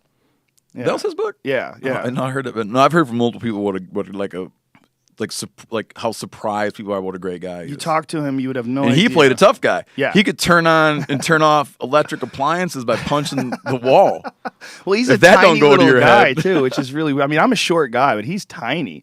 I mean, it's weird, like this guy was like this tough guy on this show. Like, how did that ever work? Yeah, he would walk into a bathroom and bang the wall, and everyone would Yeah. run out of the bathroom, and he would talk to Pinky Tuscadero in He there. was good at it. He was good at it too. I mean, but the point is, I've met a lot of really nice actors. It's not a broad, sweeping generalization, but I think that the occupation itself it's so unchecked. Like stand-up comedy, for instance, is very checked. Like if you're a funny comedian, the reason why you're a funny comedian, you have to write the comedy, you have to perform it, you bomb, you reassess, you go back to the drawing board, you have to figure out how to do it. Once you actually get to doing it, there's a certain amount of humility, like after 10 years of doing it, that almost all comedians possess. When you talk to them about comedy, even if they're really good at it, they'll never tell you, like, I'm a bad motherfucker, I'm the baddest motherfucker that ever got on stage. They never. Because you live a flop in such an immediate way, man. Yeah, you die. You eat shit up there. It happens so often. It crushes your ego. I can imagine because like you're just watching it happen. It's like a movie, like you make it, there's all this excitement and stuff, and later it doesn't do well. You're like up there going like, this is not going well. Well, I've never done it, but I can just imagine how humiliating it must be. The way I describe it is like sucking 1,000 dicks in front of your mother. It's actually probably worse than that because there's somewhere out there's someone that would like to suck 1,000 dicks in front of his mother. Nobody wants to bomb on stage. Yeah. It's just a horrible, crushing. But along the way, one of the things that you learn is that to be really good at comedy, you have to lose all of your sense of self-importance. You have to lose all of that, pretending you're something special. Like, you're not something special. You're just a person. And the best way to do comedy is almost to be non-existent. Like, you're when you write and when you perform, there's almost no you in there. Mm-hmm. Unless it's a self-deprecating aspect of it. Like, you're pointing out things that are silly about you or pointing out ridiculous ideas that you might have had in your head at one point in time. But other than that, like, when you're performing, you're never thinking, man, I'm up here and I'm killing. You don't think of that at all. Like, in fact, you're almost like a passenger in this weird ride that you've put together. Yeah, I got you. And all you know is that you kind of know how to do it, and all you know is that you kind of have to keep at it in order to continue doing it, and that it's really fun to do.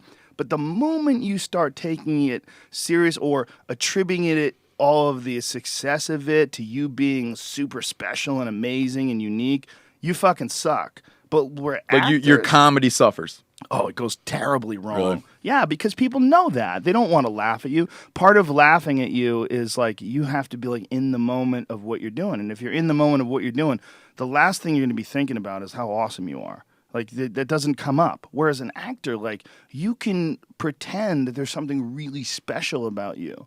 Like when that ready action, and then you do this role and you play this guy. It's all pretend. It's all bullshit. So there's the checking aspect, the ego check, and the creative process, the tuning in. It's non-existent. But you're treated probably around you. You're treated with a certain amount of deference too that you're not going to get as doing stand-up. Exactly. We're treated like shit. Like comedians, well, people like you if you're good and they appreciate but no one takes it seriously as an art form. Yeah. Which is one of the reasons why plagiarism was always so a huge problem with comedy, whereas it was treated with, if you think about plagiarism in literature, there's lawsuits and people's careers are ruined. Oh yeah, you'll be disrespected. Music, massive lawsuits. I mean, people have lost millions of dollars just for a riff. One of my favorite examples is there's a great song by the Verve, Bittersweet Symphony. I know that song. But that riff is stolen from the Rolling Stones. So because of that, those guys made nothing. They didn't make anything off that song. Yeah, they had to give it all away. I still like that song. It's a great song. Yeah. Well, the lyrics are great. It's interesting. But there's no doubt about it, that riff comes from the Rolling Stones. What Stones tune? I don't remember. Well, you know this a little bit, I think. Maybe you forgot. I'm going to see you on January 31st. Oh, yeah. Oh, cool. Is that sold out yet? Should we talk about it? Yeah, no, it's sold out. It's been sold out for months. It's called The Last Time. What is it? The Last Time by the Rolling Stones. That's the song, right? The Last Time? Yeah.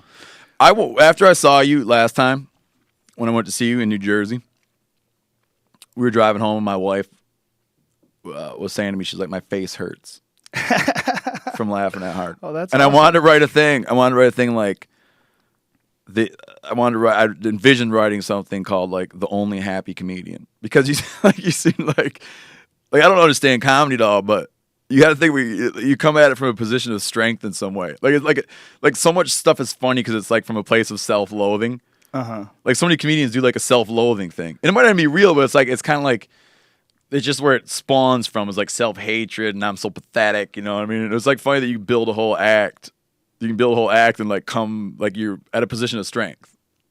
I don't know if you ever think of it that way, but you're up there, you seem when you're up there, you seem somehow in control and a word you like, in control and powerful, but still funny. And it's a weird contradiction because we get from stand-up, we get to thinking it's just yo, my wife don't like me, no one likes me, I'm awful, I can't do anything.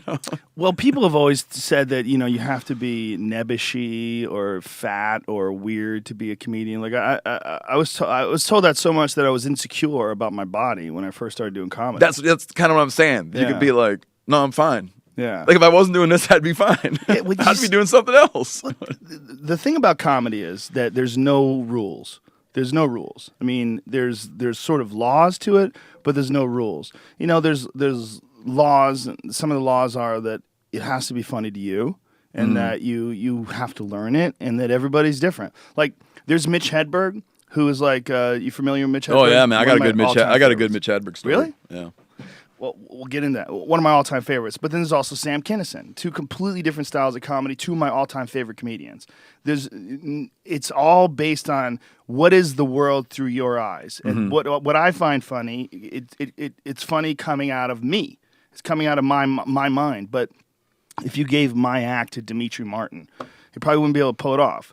The more violent, physical, aggressive aspects of my act, it wouldn't work. It works because it's funny to me. It's obviously funny to me. Yeah. And I'm being honest. When I talk about the things that I think are funny, it's because I've thought about it. These are things that I honestly find amusing. I'm not lying. So, you don't sit around and think what would be something funny I could say? Never. What I do it jumps in your head, yes. And you're I will convert this now into my comedy. Well, it's taken a long time I would say there's stages of comedy. The first stage is you're absolutely terrified, and all you're trying to do is get a laugh in any way, shape, or form. And I think of jokes in that stage as tools. All you're trying to do is get by. You do usually in the beginning, when you're an open mic comedian, you got 5 minutes on stage, and those 5 minutes are fucking harrowing, a ride through hell. And when it's over, you're whoo, I got a couple laughs. All right, good.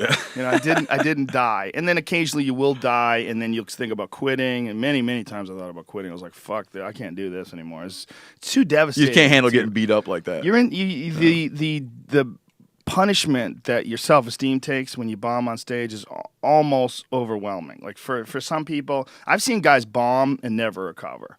I've seen them their act diminishes, they had some potential, there was something there, and then I've seen one night where the fucking wheels come off, and then they never recover. Is that right? It's almost like a beating that a fighter takes. I've seen fighters take beatings, and not even just the physical punishment of it, but the confidence destruction of it. Yeah.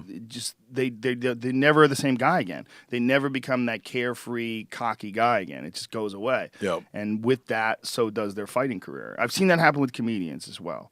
So the beginning is just tools. And then once you do that, then somewhere along the line, you go, okay, I'm pretty confident that I have some tools. Now, what do I think is funny? What would I laugh at? This is what's funny to me. And then you come up with stuff that's funny to you. And then there's a stage 3 that comedians may or may not ever even get into.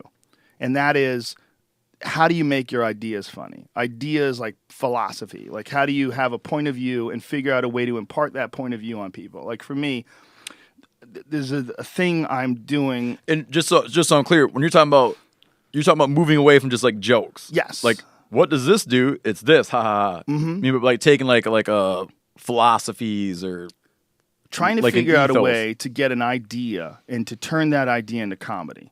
Trying to maybe a controversial idea, maybe an idea that you think is important, maybe just a thought, because there's a way to introduce an idea into someone's brain. Give me an example of an idea. Well, can you pull one? I mean, can you throw one out? It's hard to do. Well, this is what I was going to say. Like, if you go on stage and say if you're a Republican and you're on stage and you start going off about, gay marriage or this or that, and you just give a speech. Yep. If I'm in the audience and I have an opposing point of view, I go, well, fuck you. I don't like your opinion. I think that's wrong, and I think people should be able to do this.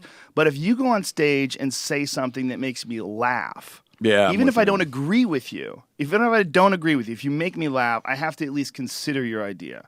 I have to at least, you've introduced, like, here's a perfect example. I had a guy who came up to me who was a Christian, and I used to do this bit about Noah's Ark, that if you told Noah and the Ark to an 8-year-old retarded boy, he's going to have some questions.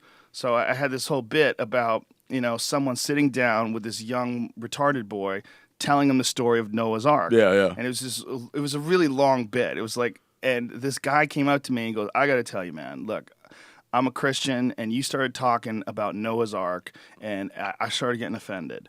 And he goes, but 2 or 3 minutes into that fucking bit, I was laughing so goddamn hard. I started thinking, what the fuck? How is that a real story? And he started laughing. He goes, I just want to say congratulations. You made me laugh at something that's completely opposed to my own beliefs. Yeah. And this is a video where a guy came up to me after a show in Georgia. Here, play this because this is kind of funny. This guy told me he found Noah's Ark on a mountain. So an archaeologist will actually look for a documenter that'll check it out and say, okay. And we actually fund expeditions to back up what somebody claimed. I'm going to tell you, the shots I'll show you will kind of blow your mind. But our job's not to say what it is. Right. Our job's just confirm what they found. So I think So you really believe? I'm confused though. Do you really believe that it's Noah's Ark? All right. Well, let me tell you. Let me tell you what about. Okay. First of all, they did find a boat-shaped object in the mountains of Ararat that's 515 feet long.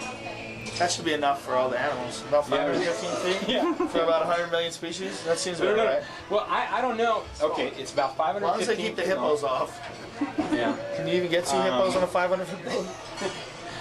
Anyway, if you saw the shots, how many, just the things that were found, it's a cool thing. At the very least, you might be able to use some more material. Isn't it possible that maybe it's just a boat? Yeah, it could be.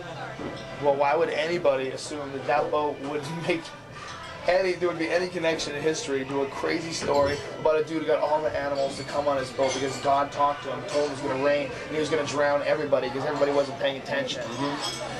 Just think about all that stuff. I think it makes sense. How could that be Noah's Ark? It's just wood. No. You don't actually have wood there anymore. Well, whatever it is, even if it's a boat, even if it was a solid boat, it's still just a boat. The thing. Unless you found like camel shit right next to rhino shit. Well, actually, we do have samples of that. You have camel shit? We've actually taken core samples and found different species of animals of remains. We've got 12. No, they didn't. We've got 12 anchors again should be about enough for hundreds of million species of animals. There was probably more than that, but about 12 anchors. What do you do when you find this on a 6,000-foot peak in the hills? But at the very least, I could just show you what they Well, found. without a doubt, this Earth has over the last thousands and thousands of years has gone through some pretty huge cataclysmic events. Oh, yeah. I mean, they know for a fact that at one point in time, where Montana is right now, that's where all the megalodons were. They find megalodon fossils, that gigantic shark, those huge teeth. They find them in the mountains of Montana. And that's 600 million years ago. So they know that no matter what, there's some crazy shit has happened to this planet, without a doubt. So it's very conceivable that at one point in time there was a huge flood in that region, and that's why there's a boat stuck up there. It's very possible. It is pretty possible, but I can confirm we do have something that matches dead nuts to what the story is. We also know there's over 200 I love that. I use that the term, same dead stories. nuts. Right, you do. Epic of Gilgamesh is the original one. Right? Yeah, it's one of the oldest ones that we know of, but it's a cool coincidence. Yeah, well, I think, seriously, what the story of Noah's Ark is, what it really is all about, is that at one point in time, I think there was a huge disaster. And I think it's probably happened more than once, where like meteors hit, or, a shifting of the polar ice cap, or something huge, where it's just like it kills like 90% of the people. And the people that are remaining, they have a story. And a story of a great disaster, that some people got away, and those stories, the story of the great disaster, and some person got away, over time, that person becomes the great hero, the savior, and they talk about him around the campfire. And his legend grows. And when you have a story that's told in oral tradition for over 1,000 years before it's ever written in ancient Hebrew, and to this day, they only know 3 out of 4 words in ancient Hebrew. To this day, 25% of all the words are told, they have no idea what it means. And in ancient Hebrew, there was no numbers. So letters also doubled as numbers. So you lose all the numeric value that's important in the text, like the word God and the word love. They have the same numeric value, and that's very important for sentencing. Now, when that was translated into Latin, it was translated into Greek, they lost all of that shit. And that's all these stories. There's a story, thousands of years of people bullshitting around a campfire, to the original text being indecipherable to what they have today. How could anybody think that's real? You would have to be fucking crazy to think that that really happened. That God talked to one guy and got all the animals from all over the world and put them on a boat. That makes zero sense. When you know people are liars, you know people are weak. Even most religious people are completely full of shit. And if after all that, you think that that story's real, that's insane. When you actually see the evidence about a boat. Well, that guy obviously didn't listen, or the ideas didn't get into his head. But you can't. But he was so kind about it. Kind? He never threatened you. He didn't want to kill you or anything. Well, it can. Well, I don't think he was religious. He was a documentarian. Is that right? He Yeah. believed that he had found Noah's Ark. Yeah, that was probably not the best example. One thing, for a video. one thing, the bones, they better not be there. They didn't find Because shit. they only had 2 of each, so if they Yeah. died, well, that could have been the unicorn's bone. Yeah, if that's true, right? If they died, then what the fuck? Unless they bred before they died. That could have been. It was a long time. But I'll tell you one thing, though. You were kind of getting at this, like, the way the guy came up to you and he said, like, you were offending me. Mm-hmm. But it was funny. That's Yeah. like the thing I struggle with. Like, you talk to really liberal people and you're like, yeah, Rush Limbaugh is funny sometimes. So it's funny. It makes him so mad. And we're talking to really conservative people, he'd be like, Jon Stewart, he can be pretty funny. They get mad. Yeah, They get real mad at angry. you. Like, they can't imagine. But I remember, like, when you were doing part of your act, you're talking about when people get really mad at comedians for saying something controversial. And you mentioned, like, how come no one's mad at Johnny Cash for shooting a man just to watch him die? Yeah, that didn't really happen. Yeah, that's an important thing. Johnny Cash didn't really shoot a man in Reno. That didn't really happen. This is well, that's the thing about comedy, is it's an easy target, and for people that are looking to be offended, which is like a lot of bloggers and people looking to find something to be outraged about, they'll point to comedy because comedy is a soft target. A lot of comedians will say "fuck it." There's an art form. Yeah, no one's always wanting to kill novelists. No. Unless you're Salman Rushdie a long time ago. People aren't always going to kill novelists. Well, there's the cartoonist that got stabbed in Holland too. Yeah. It was, Muslims. People go after Muslims. That That's the guy was tricky killed, spot. right? Yeah, he was murdered. Yeah, he's just a cartoonist. Yeah, it's like the soft target of comedy is the idea that there's like this real subtlety to language, and there's a subtlety to sarcasm and being facetious, and when someone's being sarcastic. But if you just see it written down on paper, you can, for purposes of being morally outraged, you can pretend that you don't know that it's sarcastic. Yeah. And you could pretend that this is just a horrible statement. And people have gotten in trouble for that many, many, many times, especially when you take something like on Twitter, like in a text form, and you try to pretend that that's a statement. And you try to pretend that, oh, this is just someone who's, this is an asshole. This is a person who's just a really evil, mean person. No, this is a person who's fucking around. Like, there's an art form to saying fucked up things that you don't really mean. Yeah. Like, you could say something fucked up, and I know that you're not serious, so I'll start laughing, and then we'll go, that's so wrong. But we know it's funny because it's not a statement. Yeah, I know exactly what you mean. But there's like this PC police thing going on now where a bunch of people who, and most of the time when you pay attention to those people, because I find it fascinating, and I try to consider myself to be a student of human nature. And one of the things that I find about these people that complain so much about all these different things, and then they find this moral outrage or find one thing to harp on over and over again, is they're usually extremely troubled personally. They usually they have overwhelming issues, like they're morbidly obese or they're, socially inept, or there's something wrong with them that's causing them to find this soft target and then lash out constantly at this soft target. And then also, if you look at what they do, a lot of people, what they do is what they're trying to do is stop someone from hurting someone's feelings.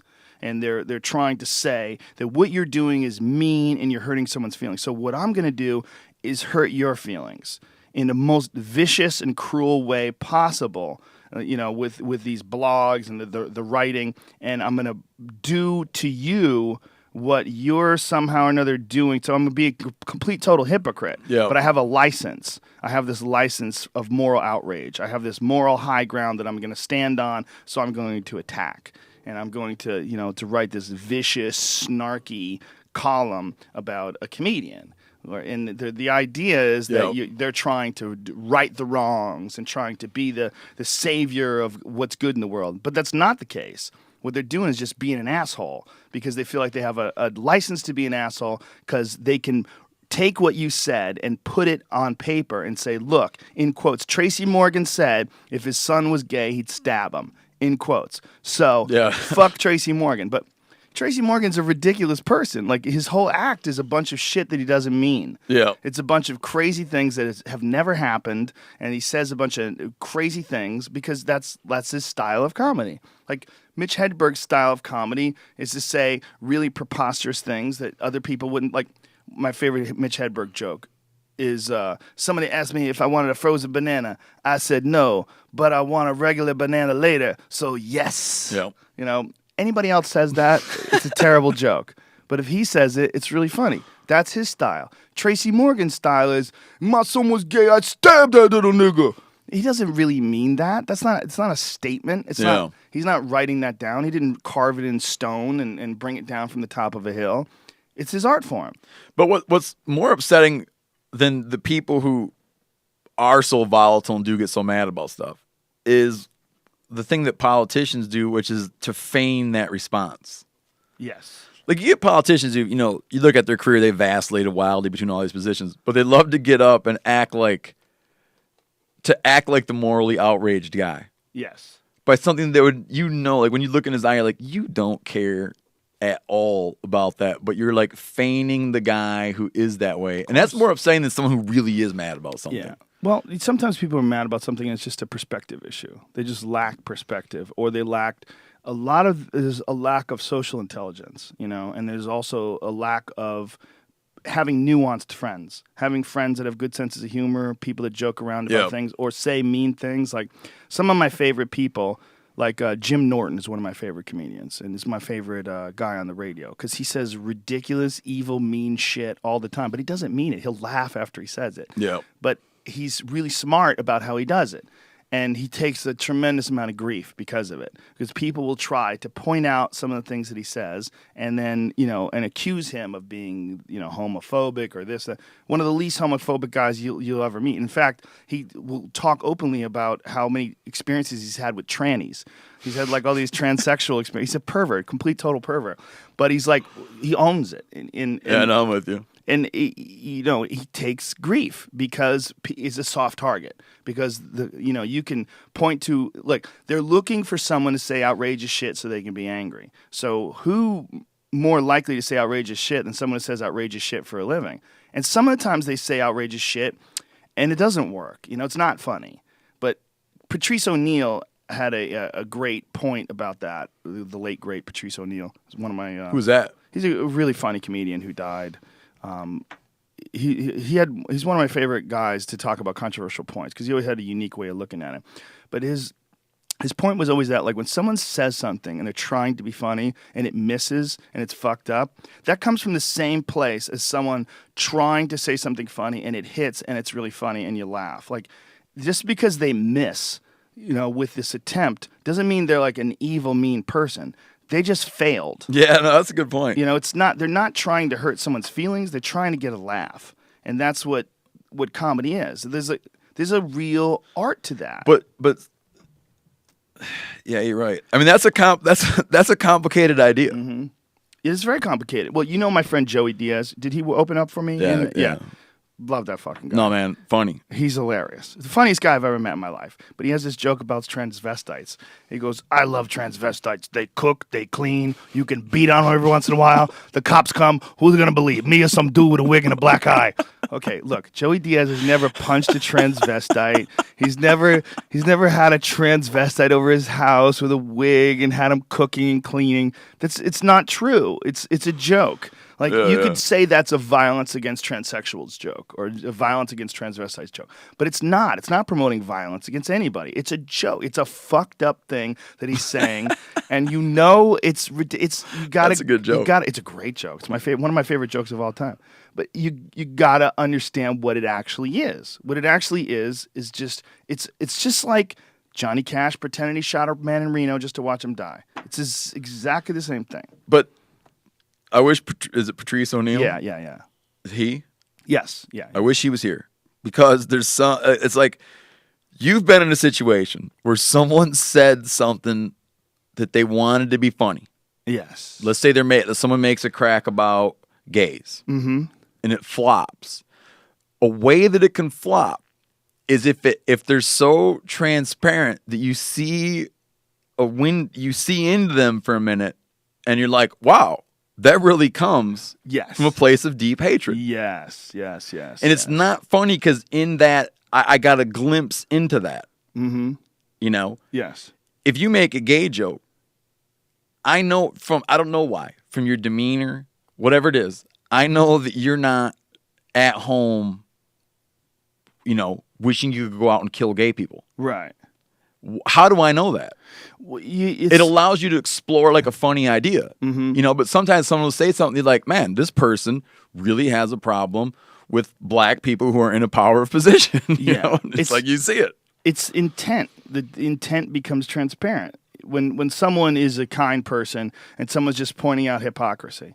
I have this bit making fun of Morrissey. Morrissey is the lead singer of the Smiths. Dude, but How Soon Is Now is a rock solid song. But I know your Morrissey bit, and I laughed at it. Yeah. I was like the Noah guy, because I could have come up to you and said, you know what? I like How Soon Is Now, but that shit about Morrissey was funny. He makes good music. He does make good music. But his idea that, all, war is created by heterosexuals. Yeah. It's not only not supported by history, but it's ridiculous. But the point is, when I talk about that on stage, I make a big point out of the fact that I want to make sure that I don't want anybody to think that I have any problem with gay people, but I also don't want any gay people to just take random jabs at the giant mass of straight people and say we're responsible for all the wars. It's all ridiculous.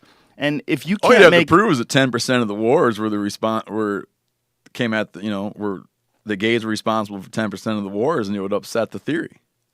Well, all you'd have to do is look at history, like the Spartans, all the gay Athenians, the Romans, all the gay sex they had. I think for a long time, those are fighting bastards there. Yeah. Alexander the Great's one of the greatest conquerors ever. He's gay as fuck. I think that one of the things about people that are in a group is they always want to assume that this is the good group to be in. And the idea that all gay people are cool is ridiculous because people are people. There's a huge range of how people can behave. Yeah. You know, whether it's gay people or straight people. Like, there's a bit I do about. I used to work out at this gay gym, and these gay dudes used to hit on me all the time. At this, I used to work out at Gold's Gym on Cole Street, and because it was so gay that because you were there, it was assumed that you must be gay. Well, they would just, you're a man. It's like if you're a guy and you go to a gym and there's a hot lesbian working out there, you know, are you going to just, dudes are going to take a shot. You know, they're going to try to find out how lesbian is she. Yeah, no, I got you. You know? And the idea that gay guys are immune from sexual harassment, they're not going to sexually harass you because they're from this marginalized group. So they would be different. They would be kinder and sweeter and more bullshit. They're dudes with dicks. They'll spike your drink just like a straight guy will spike your drink. A gay guy will spike your drink. Of course, there's got to be gay guys out there that will spike your drink. Fuck yeah. Yeah, I'm with you. Gay guys would roofie you just like a straight guy would roofie you. The idea that someone is really super cool just because they're gay is ridiculous. Yeah. It's just like the idea of someone being super cool because they're black. You know, like marginalized groups have a little bit of leeway with a lot of like knee-jerk, reactionary, bleeding heart liberals, which is why a guy like Al Sharpton is allowed to be on television. Al Sharpton is a con man and an idiot, but yet he represents black people on television because no one wants to say anything about him because he's black. Yeah. Because if you pick on Al Sharpton, you're picking on marginalized people and you are therefore a racist because he represents brown people. Look at his skin. He's a brown guy. He's allowed to say. But meanwhile, if you follow his career, I mean, the guy made his living off of like the Tawana Brawley thing where there was a fake rape where he came out and had this gigantic protest, and it turns out that this woman, Tawana Brawley, was never really raped in the first place. She made it all up. Yeah. And he was the champion of all this. It was, attacking white people and attacking white America and the racist establishment that has allowed this to happen. Actually, not really. You're kind of a con man, and what you're doing is you're taking advantage of a weakness in the system. I just had occasion. I'm not going to go into how it happened. I had occasion where I just read the first and last chapter of Al Sharpton's most recent book. No, like the second or third chapter in the last chapter. I read the second or third chapter, and it like kind of changed. It really changed my opinion about him for a minute.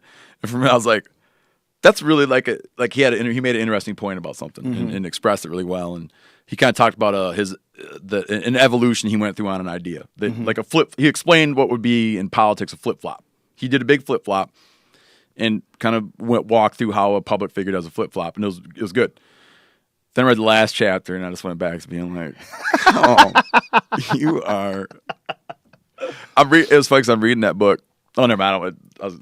Never mind. No, never mind. Go ahead. I'm sitting there reading that book, and a guy comes up to me, and this guy looks like a yachtsman, he looked like a guy that owned a yacht, and he comes up to me, and he goes, "Sharpton, I had a meeting with Al Sharpton one time. He came in a chauffeured car, and he was wearing a gold Rolex presidential watch. And the first thing he tells me is how he survives on a $10,000 salary." And then the guy walked down the street, and that was the end of his story. That was his Sharpton story. Well, he's what they call a race pimp. And I think that's the best way to describe him. Him and Jesse Jackson has made a lucrative business out of going to businesses and saying, you don't have enough diversity in your businesses, hire me as a consultant. He steps in as a consultant and then gets an exorbitant amount of money to try to teach them how to hire black people in their businesses. If they don't do it, he's going to protest them. And that's the insinuation behind all of it. And it's the only reason why it exists is because there has been racism. The only reason why it exists is because black people have been marginalized. The evil things have taken place, and then 200 years ago, black people were slaves. All those things are absolutely true. So there's this reality to what they're saying, that there is racism, there is inequality. So there's someone who's coming along who's capitalizing on that problem. But there's no Martin Luther King's left. I was like, at my house the other day, my wife was playing a Martin Luther King speech because Martin Luther King Day is Monday, and my daughter was like, "Who's Martin Luther King?" So my wife is playing this speech for our 5-year-old, and was it the Promised Land speech? Yes. My God, what a speech! God damn, what a speech! It's like I remember a teacher played that for us once. It's an amazing, especially like when you hear like what happened I mean, it was right before he was assassinated. Yeah. And so And he predicts it. Yeah. Yeah, well, he knew it was coming. That was an incredible speech, man. Unbelievable. Well, not just incredibly written, incredibly performed. And while we were watching it, I was like, there's no one like this anymore. Like, where's this guy? Where's this guy that represents the black community? A guy who is making like these incredible points and is saying something that's so moving. And then you look in the audience and it's so mixed. There's white people next to black people, and such an incredible time in our culture where people realized that there was these inequalities and there was this groundswell of movement to try to make the world equal, and behind it, or the figurehead of it, is this incredibly powerful, incredibly intelligent guy who's probably one of the greatest public speakers of all time. Yeah, and like an orator. Yeah, just I have a dream, and you see him say it, and you're just like, God damn, it just gives you goosebumps. And then you see Jesse Jackson. You can't understand a fucking word he says. He's mumbling through shit, eating shrimp cocktails, flying in private jets. It's like, this is what's left. This is what's left of these guys. There's no guy like that. You know, I'm not a fan of Obama. I was a fan of Obama, the candidate, of the idea of Obama, but Obama in office, I'm not a fan of. I'm not a fan of most of what he's done. I'm not a fan of the whole NSA thing, the spying on people, the use of drones. There's so many things. It's almost too much to mention. But one of the things that makes me so disappointed in him is his lack of anything that he's ever said that's inspirational. The speech that he could have given, like the speeches that Kennedy gave. Yeah. You know, Kennedy gave some fucking speeches that made you change your idea of what's possible for the future of this country. But I don't get any of that from Obama. I get these nonsense. But it's funny because being a performer is really, being a performer is what launched him to where he is. Sure, exactly, yeah. It was because that speech at the convention. Oh, yeah. Well, that and just the idea of who he was. I mean, we were coming from... Yeah, it's an amazing narrative, But one of the earliest criticisms was it's performance. It's performance, Well, all speeches are. They're performances. It's hard not when you go look if you look at Hitler giving a speech. It's hard not to even fathom how it would ever be that he's not just a lunatic. You look and go, how would it not be just transparently lunatic? But at the time, it was he would give these amazing performances that would get people stirred up and. It's hard to grasp the context of Hitler because I don't speak German. If I spoke German, maybe I could understand all the maniacal everything. Yeah, it's so intense and so crazy. But the Obama speech is there's nothing. Hold on, can we back up? Please don't think I was doing the old Hitler Obama thing. No, I didn't think you were doing that at all. I just thought you were talking about powerful orators. No, it made me nervous for a minute. No, I don't. Yeah, that's a touchy subject, right? You're a Nazi. Steve Rinella, Nazi. Yeah. Front cover of whatever magazine. Yeah, I think we have a serious lack of these powerful, inspirational characters. These people that go on TV and or give speeches that really have vision to them. Yeah. Obama had some of that as a candidate, but as a president, it's almost like he looks so tired. When I see him on TV, he looks so goddamn tired. And I remember when he was running, we had Bush and Cheney, and we were in a war that most people didn't support, and it was very confusing, and it was coming out that the pretense of this war was incorrect, and there wasn't really any weapons of mass destruction, and all these lives and devastation, and people were looking into Halliburton, the connection to Cheney. It felt evil. It felt like we were trapped with these evil old white dudes. And here comes along this guy who's, single mother. He comes from a single mother and he's half black and he's so intelligent, so well read and so well spoken. And we thought this was going to be the change. This was going to be the big shift. Yeah. And it didn't turn out to be that at all. It turned out to be just kind of more of the same. But no more inspiration. All that inspiration shit's gone. He was so vibrant as a candidate.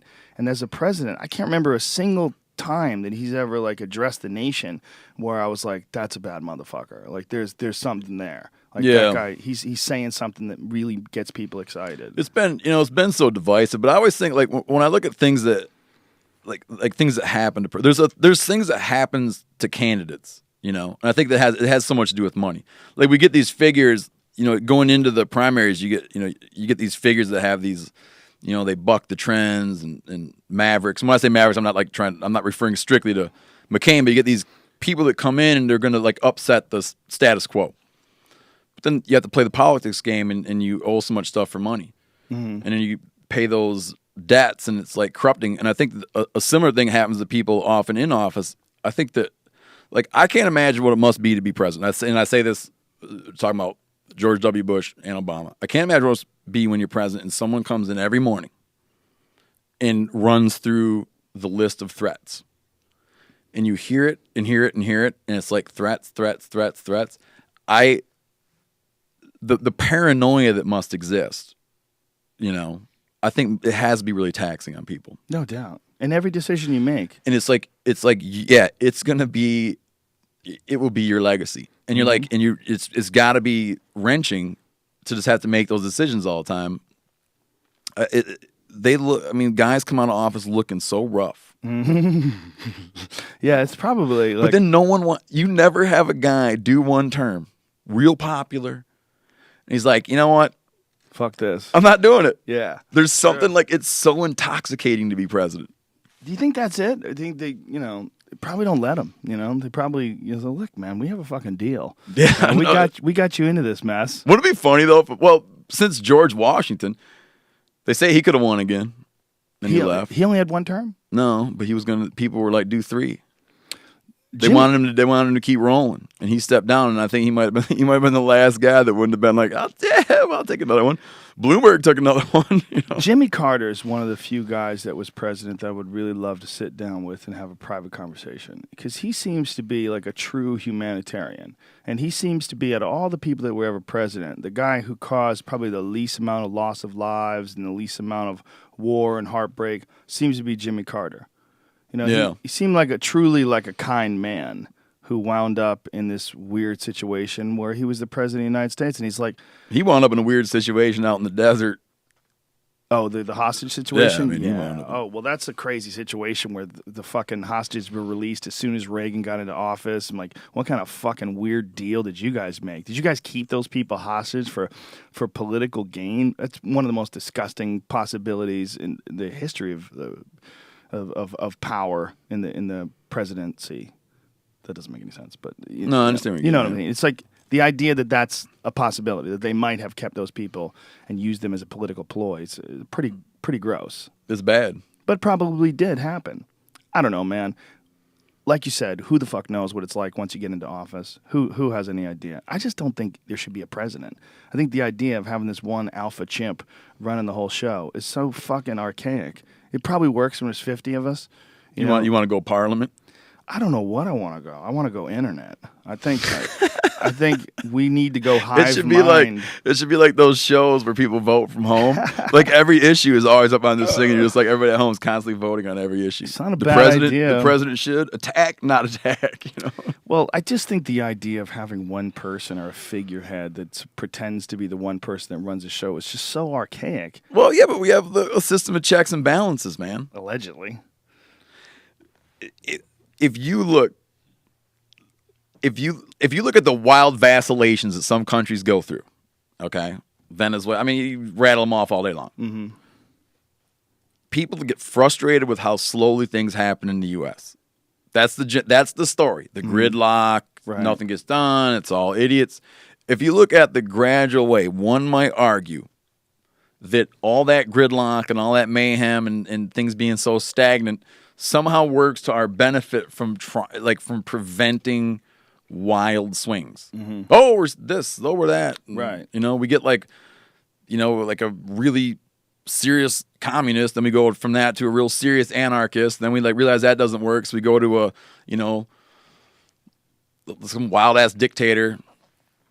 I feel that kind of these mild undulations, when you view it from a historic perspective, I think these mild undulations that we go through in politics are to our benefit. I'm a little bit pro gridlock. That's interesting. Because if it was just like so fast, I feel like we'd have more stumbles than we have. I think, but I'm kind of like generally like an optimist, I'm a general optimist too. I just think there's too many people. I think there's too many people, too many interests, too much money, too many different directions to go. The money thing is really true. I like this dude that just got the mayor of New York.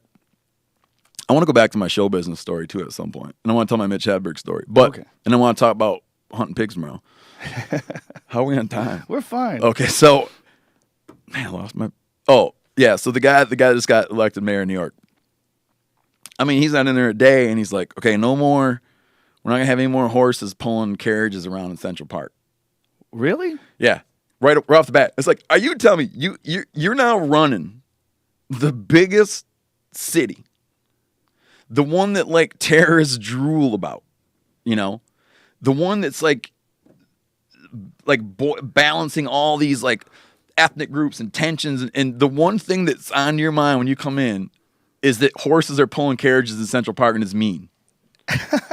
How could that possibly? It has to be that some dude wrote that guy a check, you know, and he's like, here's the deal.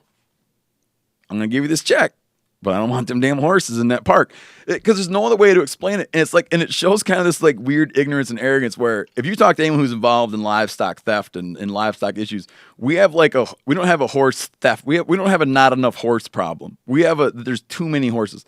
Like since the closure of horse slaughter plants, there's like, people are dumping horses. Farmers will wake up and be like, wow, there's a bunch of horses out in my place. Because there's just no way to get rid of excess horses. You have all these horses that are unwanted, horses that are starving, horses that aren't being treated properly. And you got these like gainfully employed horses that are fed, stabled, cared for, veterinarian treatment. And the guy would be like, the one thing we need is unemployed horses.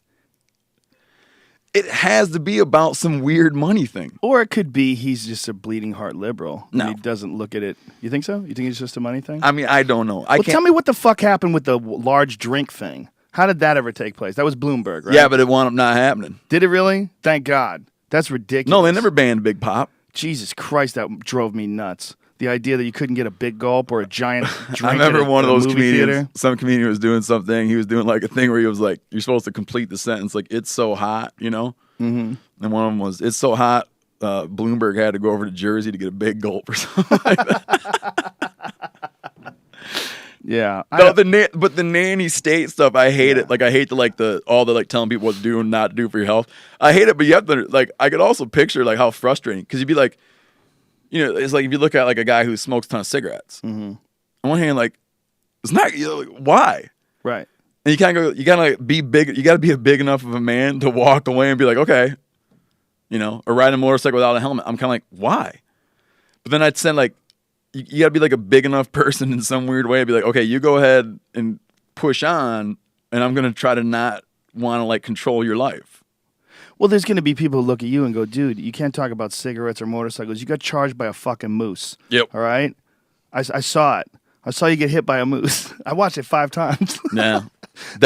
You describing it was harrowing, but watching it was way crazier. When that fucking thing got up and started running towards you, even though I knew you were okay, I met you after the fact. I was like, oh, he's dead. He's fucking dead. No, we met well before, but that was. You know, you don't enough TV. Like that was what I did was so stupid that you'd want on one hand. It was so dumb what I did. And I'll tell what I did in a minute. But what I did was so stupid that you'd want to then hide how stupid you were and not have it be on TV. Right. But on the other hand, like, but it's compelling TV. Yeah. Like a guy getting run over by a moose is interesting. You know. So it's your thing of like your ego where. And now I'll tell what happened. We were calling. You know Ryan Callahan. Yeah, I love Ryan. What a great guy. We were calling moose, and when you call moose, that's excellent. But pinch your nostrils.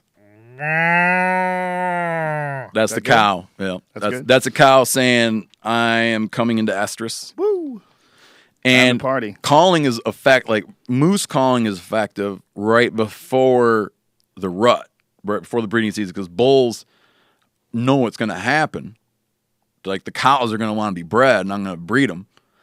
But the cows haven't really like got rolling yet, so it's just all anticipation.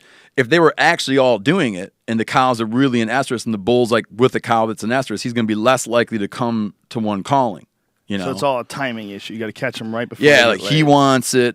You're the first. He's like, there she is, first cow to come into estrus. I'm going to go get her. So we're out. Ryan's mimicking the noise of a bull, or I'm sorry, mimicking the noise of a cow. And what inspired him to begin doing that is we heard a bull, and the bull makes a noise like this. A bull will go, So that's all you heard. It's like you don't even hear it, you feel it. It's a suggestion of a noise. It's like, and you kind of, everybody's like, what was that? But it's very hard to determine where it was. Not where, it's hard to determine how far away. And we heard that, and then we debated for a long time whether we'd heard it or not. But we're like, no, I know I heard a bull. I heard a bull. Then it actually started to thunder a little bit off in the distance, which made it even more confusing because it was like, was it thunder or was it that, noise? So Ryan starts trying to lure the bull to us. This is up in British Columbia. He starts trying to lure the bull to us by roaming around making cow calls.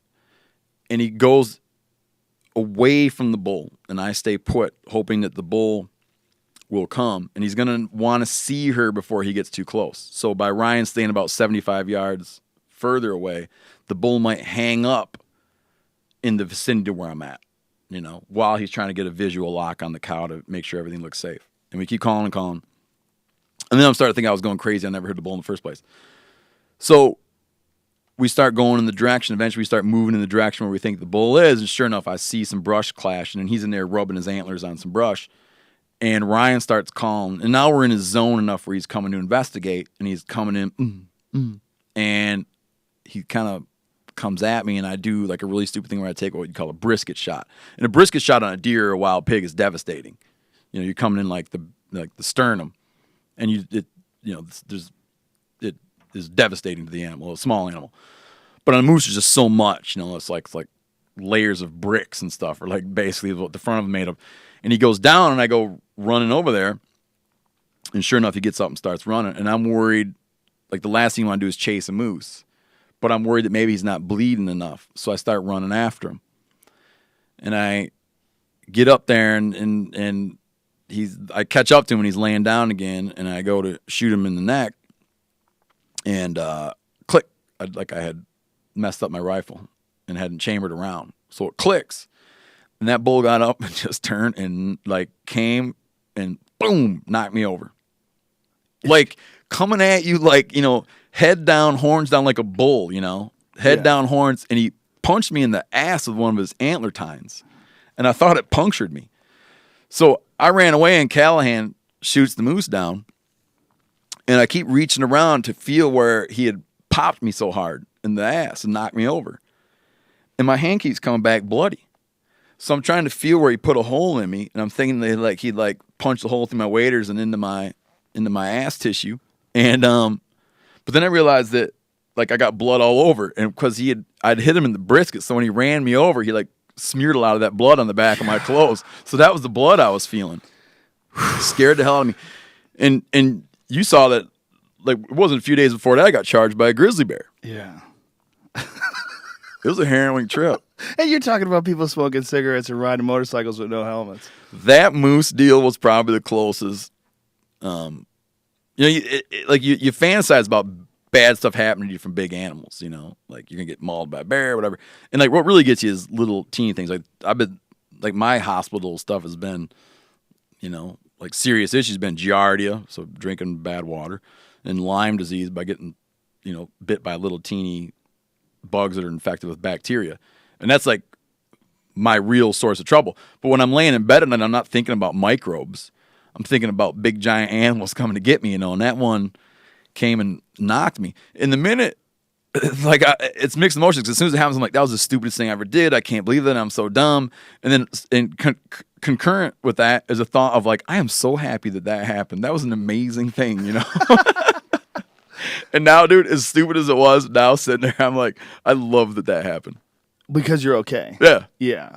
It's pretty I actually terrifying. Looking at it now, I wouldn't even be disappointed had he punched a hole in my butt. As long as you lived. Yeah. But what if he hit your sack? What if a horn? I mean, think about that. I already got 2 kids. You're cool with a hole in the sack from a moose horn? I keep telling, half the days my wife is like, go down and get a vasectomy. Half the days she's like, no, wait, because we want another one. I'll just been, what? It's a dead issue now. Moose.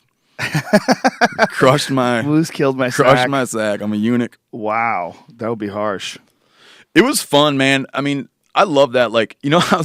You'll appreciate this, because I was reading this book about human history called Lone Survivor.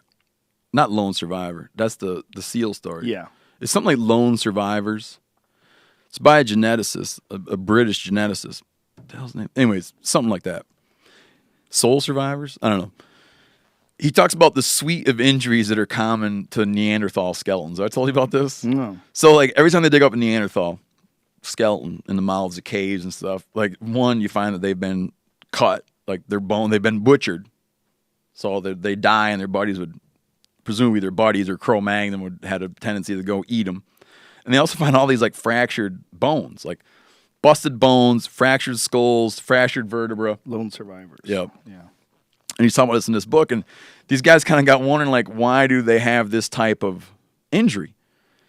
And they eventually, some doctor looks at the injuries that are common in Neanderthals, and he says, where I see that is rodeo riders. And it's like the things that happen to people who are, like, mixing it up with big critters. And the theory that this guy puts forward, not Sykes, who not the guy that wrote it, was it? Who pulled that up again? What was his name again? Chris Stringer. Yeah, so I don't think Chris Stringer floats this idea, but he talks about a guy who floats this idea that they had a confrontational hunting style that Neanderthals did. That they were in there, tearing it up. And Cro-Magnons had a little bit more of a, let's stay back. We'll stay back and get them at a better time. Well, Neanderthals are way closer to the rest of the animals than we are. I mean, they were 5 feet tall, 200 plus pounds, big, thick fucking bones. You know what else he says is that they didn't have a lot of sexual dimorphism. The males and females were much more similar. Really? Well, yeah. It probably had to be. Yeah, females were in there hunting more. Probably had to be Possibly. survive. Yeah, they weren't like just structurally the females were similar, and so having that little run-in with that moose was kind of, I felt like a little bit in a positive way. I felt a little bit like maybe like it was like a Neanderthal experience. But the Neanderthal thing is weird, man, because they find out like all these things that we used to think they didn't do. It was like evidence that once they came into contact with Cro-Magnon, it was like they started picking up some of the things that they were into. Like there's evidence to suggest that like that they had been around for hundreds of thousands of years, and all of a sudden dudes show up, like we show up, and all of a sudden they kind of got interested in decoration a little bit, got interested in art a little bit. I mean, it's a theory, that they were somehow interacting with us and were kind of like stealing our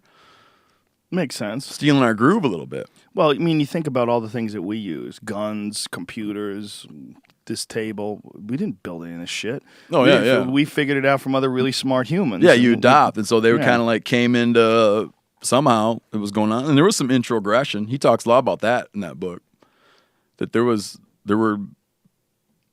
he argues, and other people argue that this isn't the case. The argument there is that there was certainly some introgression. Yeah, I've heard that, and I've also heard that it's a confusion, and that what it really is common ancestry. Yeah, I've heard all that. So I'm not when it comes to that kind of stuff, I'm not a guy like you do the same.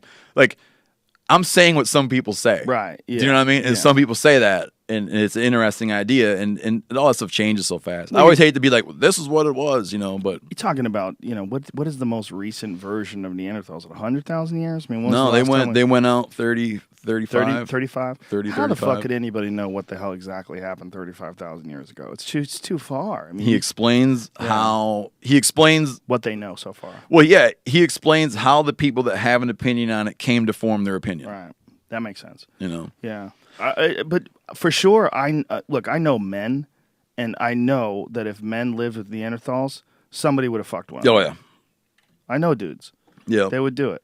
Even if it was sort of like an act of aggression, like you look at conquering forces, Yeah. On one hand, they're coming in to conquer people because they despise them, but like conquering dudes will often find themselves, like history's full of those examples, like a conquering army that's coming out to get like the worst people on the planet. All they want to do is annihilate them, but they also kind of want to have sex with them. It's like. Did you ever see? There's I think he was an Australian anthropologist, very fringe guy, but he had this really funny take on Neanderthals that they were these super predators, and that we hunted them into extinction. Yeah, because he proposes that they didn't look like people at all; they looked like gorillas. That Cro-Magnon hunted them. Yes. Yeah. Yes. Did you ever see that? No, but I don't know if I've seen that guy's ideas, but I've seen the idea that that's the case. And what people point to is that they always find butcher marks. Not always, but it's very common to find butcher marks on those bones, and also find where they crack the heads open of presumably get the brain out. Yeah, I wish I could remember killing Neanderthals. I forget what the It'd be like if you shot a Yeti now, or not a Yeti, if you shot Sasquatch. People would be pissed, Oh yeah. you know? Yeah. But I bet you that Cro-Magnon and Neanderthal weren't as different. There might not have been as many differences between those two as there would be between us and a Sasquatch if you happen to run into one. Pull up Them and Us. Pull up some images. The book's called Them and Us, and his proposal was the eye sockets were much larger, the features were more simian, the bone structure is much closer to lower primates than ours, and that we were just assuming, we anthropomorphized these animals and assumed they had white skin like us and hair like us, but he gives them like black skin like a gorilla, and decides that they were these really intelligent predators that hunted us down. It's widely discredited. Yeah. But this is the images.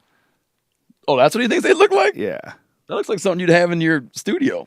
Yeah, exactly. Yeah, like a Yeti or something. This is his crazy idea. I mean, most likely horseshit, but really kind of fascinating. Fun horse shit, though. Yeah, we don't have any soft tissue from these fucking guys. We don't really know what the hell was going on. We don't have their skin. We can't compare the color and texture. We don't really know. I think the picture will become more clear. Eventually. Because they get such sophisticated ways of looking at stuff. Well, there was that one misinterpreted idea that I think a Harvard geneticist was saying that one day it could be possible, and there may be an ethical consideration that we would have to ask a woman if she would be willing to give birth to a Neanderthal baby. And then it became, distributed. Yeah. Harvard geneticist wants women to give birth to Neanderthal, looking for volunteers, and like they're going to place a Neanderthal baby in your body. Like, that's not exactly what they're saying, but like this is what you they would get thought so many women that would do it. Fuck yeah, for sure, just to become famous. Look at what they think these things might have looked like. Well, back. Well, there's some footage of one. Yeah. Well, the idea is that we think that they looked like people, but He kind of goes out of the way to give them a real sinister appearance, though. well, look at the bone structure. The differences in the bone structure. Yeah. Thicker and he makes them look like monsters in a movie with little tiny dicks. Interesting. How come they have little dicks? I would think that thing would have a giant dick. Whatever. Why am I thinking about Neanderthal dicks? Tell me about your Mitch Hedberg story. The more I think about it, I'm going to try to tell it real quick because it's not that great of a story, but I had this girlfriend who had this fellowship she got in San Jose, California, and so I was back and forth between Montana and San Jose all the time. And there's always this marquee above this comedy house. Oh, you told me this story. Oh, I don't think you told it on the podcast, though, so go ahead. There's this marquee above the comedy house, and it kept saying, like, Mitch Hedberg, March, or Mitch Hedberg, whatever. And it was always in the back of my head, like, man, I gotta get my ticket. And one day it says, like, we'll miss you, Mitch. I'm like, son of a bitch, I thought it was coming up, and I thought that it meant, like, he came and performed and went home, And I ran up to the window being like, why'd you guys have it on your marquee that he's coming in March when he's already, and she said, no, man, he died this morning. Yeah. It's kind of weird. It's not a great story. Yeah, It feels that way to me. There's the thing right there. That was all over the country. Oh, it was? They did those. Yeah, they did those everywhere. They did I think they did one at the Laugh Factory. The marquee of the Laugh Factory as well. Yeah, man, that dude was funny. One of my all-time favorites. And clean, too. Clean comedian. Yeah, isn't it funny? Yeah. Have you gone on to listen to the storyteller Jerry Clower that I'm always asking you to listen to? Yes, yeah, I did. I've listened to him. You don't like it? It's funny. It's all about putting it in the context. He's a funny guy. Yeah. No, in the context. I don't know why I thought. Oh, I thought that just because, Mitch Hedberg, like you could actually listen to Mitch Hedberg with your kid and your grandma. Yeah. Well, he swears in the last one, the most recent one, he says quite a few fucks. Yeah, but I mean, the sexual. He's just using them, It's stoner humor. Yeah, he was a brilliant guy. He was a really unique comedian. But to bring it all around, But I want you to bring it. I want you to bring it around to pigs. Well, that's what we're doing this weekend, man. I'm fired up. Like I told you, I shot 30 rounds today, 60 yesterday, and then 300 fucking arrows the day before. My right arm is so useless right now. I can't remember the last time my right shoulder was this sore. It's good that you're shooting them. I mean, that's a lot of shooting. Yeah. I mean, it's not a lot of shooting for like guys that are really into shooting, but it's a lot of shooting. For a 300. It's good to get. Yeah, no, I mean to get that level of proficiency. 'Cause I mean, just from repetition. Yeah. You learn how to do stuff through repetition. I'm not. I'm a big believer in preparation. I don't believe in. One of the things that I learned when I was young, when I was competing, when I was fighting. when I wasn't in that good a shape, I was really fucking nervous. Mm-hmm. But when I was in really good shape and I was really well trained, my nerves were considerably less. Yeah. And I think that's with everything. You got to be fully prepared. So Yeah, guys that I know, like the guys that know the best at hunting, I was talking about, you go out and you like it has to be that you're gonna, because if things get hard and things get bad and things aren't going your way, if you've already been going into like you didn't know it was gonna happen, it allows you to more quickly jump into that it didn't happen. Right. Like if you go into it like it has to happen, it will happen, it has to happen. Then when things are like sucky, you're still pursuing that narrative, Well, that it will happen. When we were in Montana, you kept saying we're gonna get one. You kept saying that. Yeah. We're gonna get a deer. You kept saying that we're gonna get a deer. Like you said that many times. I feel like what we're doing this weekend isn't going to be, like hunting wild pigs. I think there's going to be a lot of pigs. I mean, this place, Tejon, Tejon Tejon Ranch. Yeah. I think has, I gather they have like quite a bit of a pig population, enough to the point where, people go out there and you can go out there and like, do a guided pig hunt, and they do this throughout the year. So, and if there was none there, it wouldn't be that way. Right. And oftentimes when I've hunted pigs, I've found that, they just like, there's so much more fecund, like a deer will go and a deer will never go. used that word in my life. What does that word mean? Fecund? They have a lot of babies. Oh. So like you take another animal, a native animal around here, and be like, black-tailed deer. Does it have to do with the premise? Is it fuck? Does it start with fuck? No, Fecund? fecundity. Fecund? Fecund. So like fecundity is, good at making babies. Yeah. It seems like And the root is fuck. Deer, Someone's lying. deer's gonna have 1 or 2 a year. Right. That pig's gonna, a female pig's gonna keep kicking off litters of, 6, 10, several times a year. What a powerful animal too. If they're really, they're really something. I mean, I'm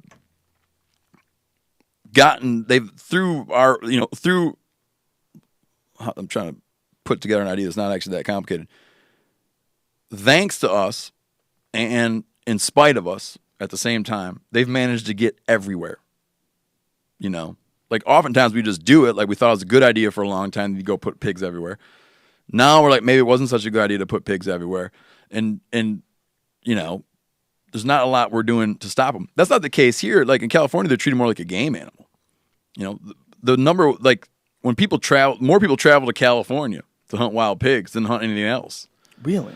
And they just don't seem to really cause the level of damage and hysteria that they do in some other areas, like in certain areas in the southeast and the Gulf Coast area. I mean, there's pigs to the point where it's just is really hard on agricultural interests, and it's like kind of inexplicable how they seem to be there for so long and then explode into some level. But in California, it's just been there's some pigs around, and people generally appreciate them. I used to hunt pigs not used to, I still do, but I have a friend who's got her family has some cattle ranches up around Sacramento. And he's kind of got this little bit like, sometimes I get too many and I need to get rid of some, but then we'll get a dry year and they'll all go away anyway. And I'd like it if you went out and shot some. If you see one, shoot one for me. And they kind of are causing me a little bit of problems. And you can tell he has this conflicted relationship about them. But I put it to him one day. I said, Glenn, if you could shake a magic wand and all the wild pigs would be gone, would you shake it? No. So he even admitted like they're a hassle. He doesn't want a lot of them around, but he would never want to see them all gone. Mm-hmm. And that feels kind of like it's a great it's a huge generalization, but I feel like that's kind of been the relationship here. There's a lot of hunters. I get all kinds of emails from guys who live in California, and they're like, they went out pig hunting 6 times, never even saw a pig, hunting on public ground. And these guys are wishing there was more of them. And in other parts of the country, you got government agencies paying real money to try to wipe them out because they cause such a problem with native species and agricultural interests. And but here it's just it's a different vibe in California. Have you seen the Pigman Ted Nugent footage? I've seen clips of it. I haven't seen it. I mean, I know everything. I mean, I know so much about it. I mean, I have a show on that network, Yeah. They shoot, for folks who are just listening, don't know what we're talking about. They have, Pigman has a couple of episodes called Apocalypse. Yep. Where they shoot pigs out of helicopters. Lots of them. He shot one with a bow and arrow out of a helicopter. Did he kill it? Yeah. I saw that. Yeah. I mean, I knew that it happened. I didn't know if it came to be that he got it. Well, he had to aim way high because the downdraft of the blades Shoving the arrow down. Shoved the arrow down, so he had to judge it. Yeah. I heard that recently. I heard that they're in a situation they're going to be like paying people by the hour to kill pigs. Yeah, I would imagine. I mean, they have millions of pigs in Texas, apparently. Well, they have a lot of farmland in Texas too. Yeah. But they're it's a weird thing about it. The endangered, like, not the endangered species. A weird thing about stuff like pigs and how, just so I don't know if I'm sure your viewers are somewhat up to speed on this, but wild pigs are not from wild pigs are not native to North America. People brought wild pigs to North America early on in the pioneer days or during the contact years.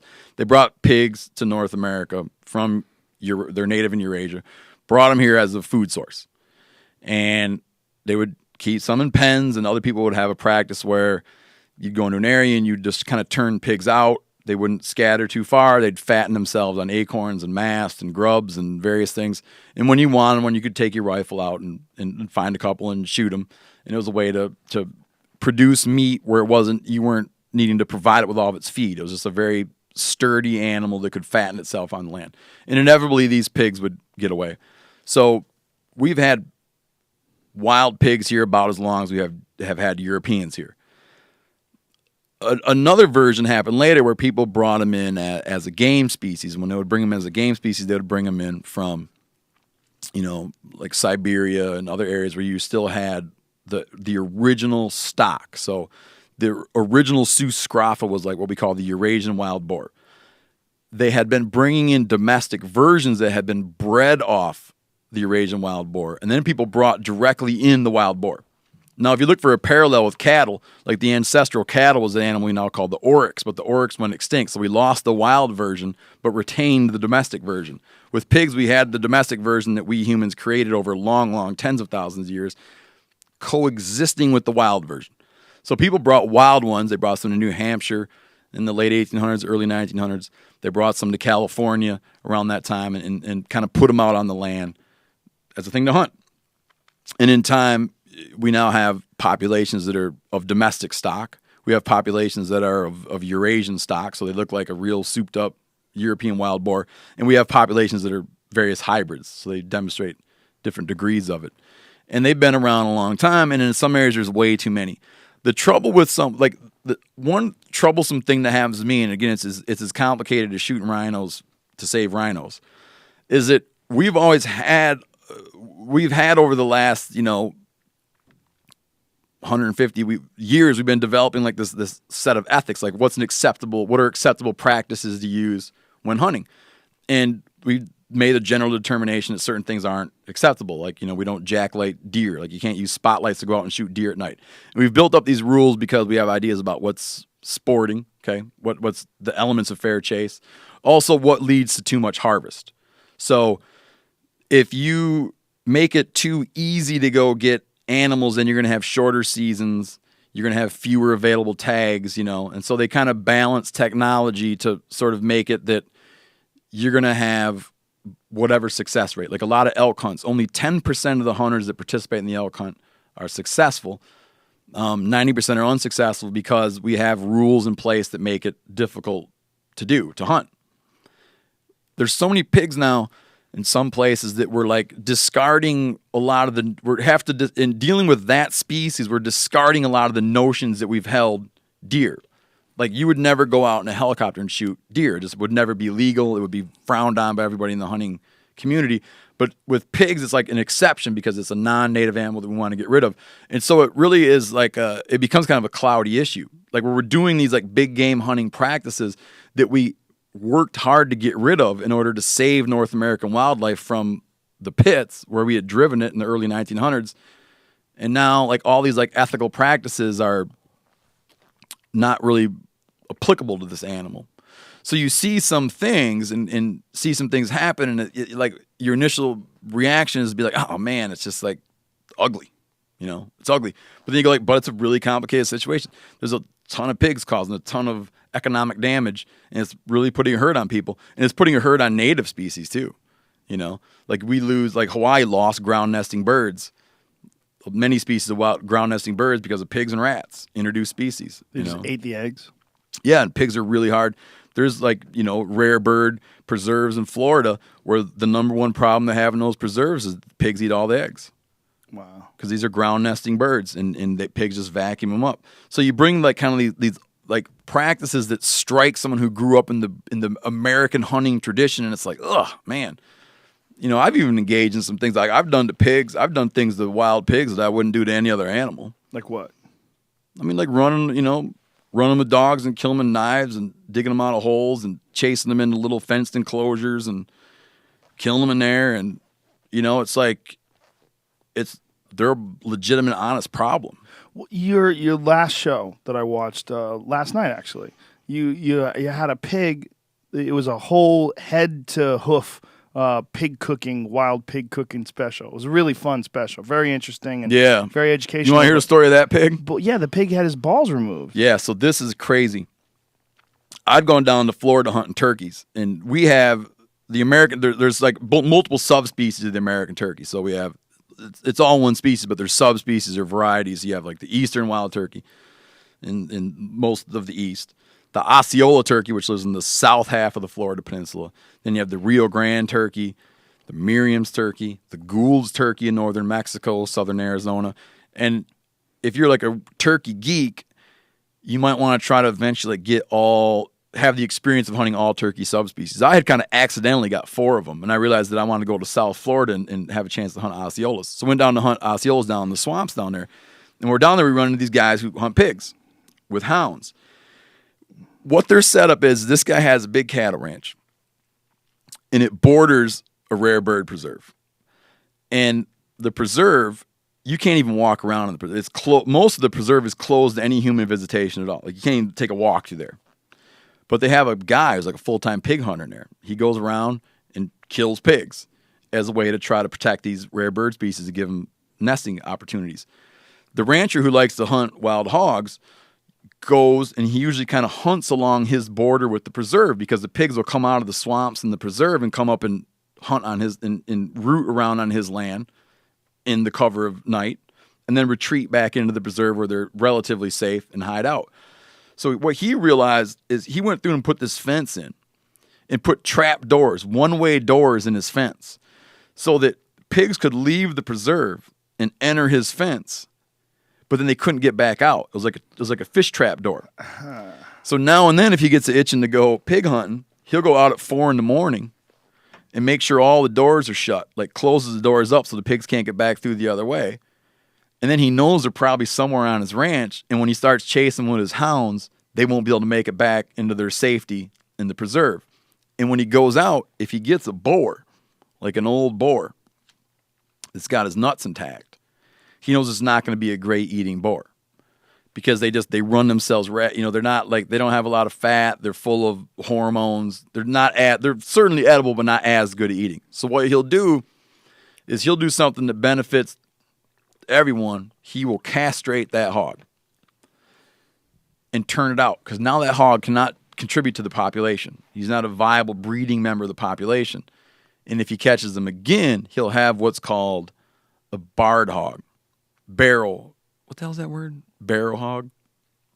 Barred hog, which is a castrated hog. So like a steer is a castrated male cow, castrated bull, and a barred hog is castrated. So we went out one night and caught a big boar with his nuts intact, castrated him, and turned him out so that he could, as this guy put it, it would take his mind off ass and put it on the grass. And then we stayed out, caught another pig, and this one had at some point in time, they didn't even know if they had did it or another guy had done it. This one had been castrated. You wouldn't even have known. It was totally healed up. But he had been castrated, and those guys were like, that'll be a good one to eat. So we killed that hog and kept it for food.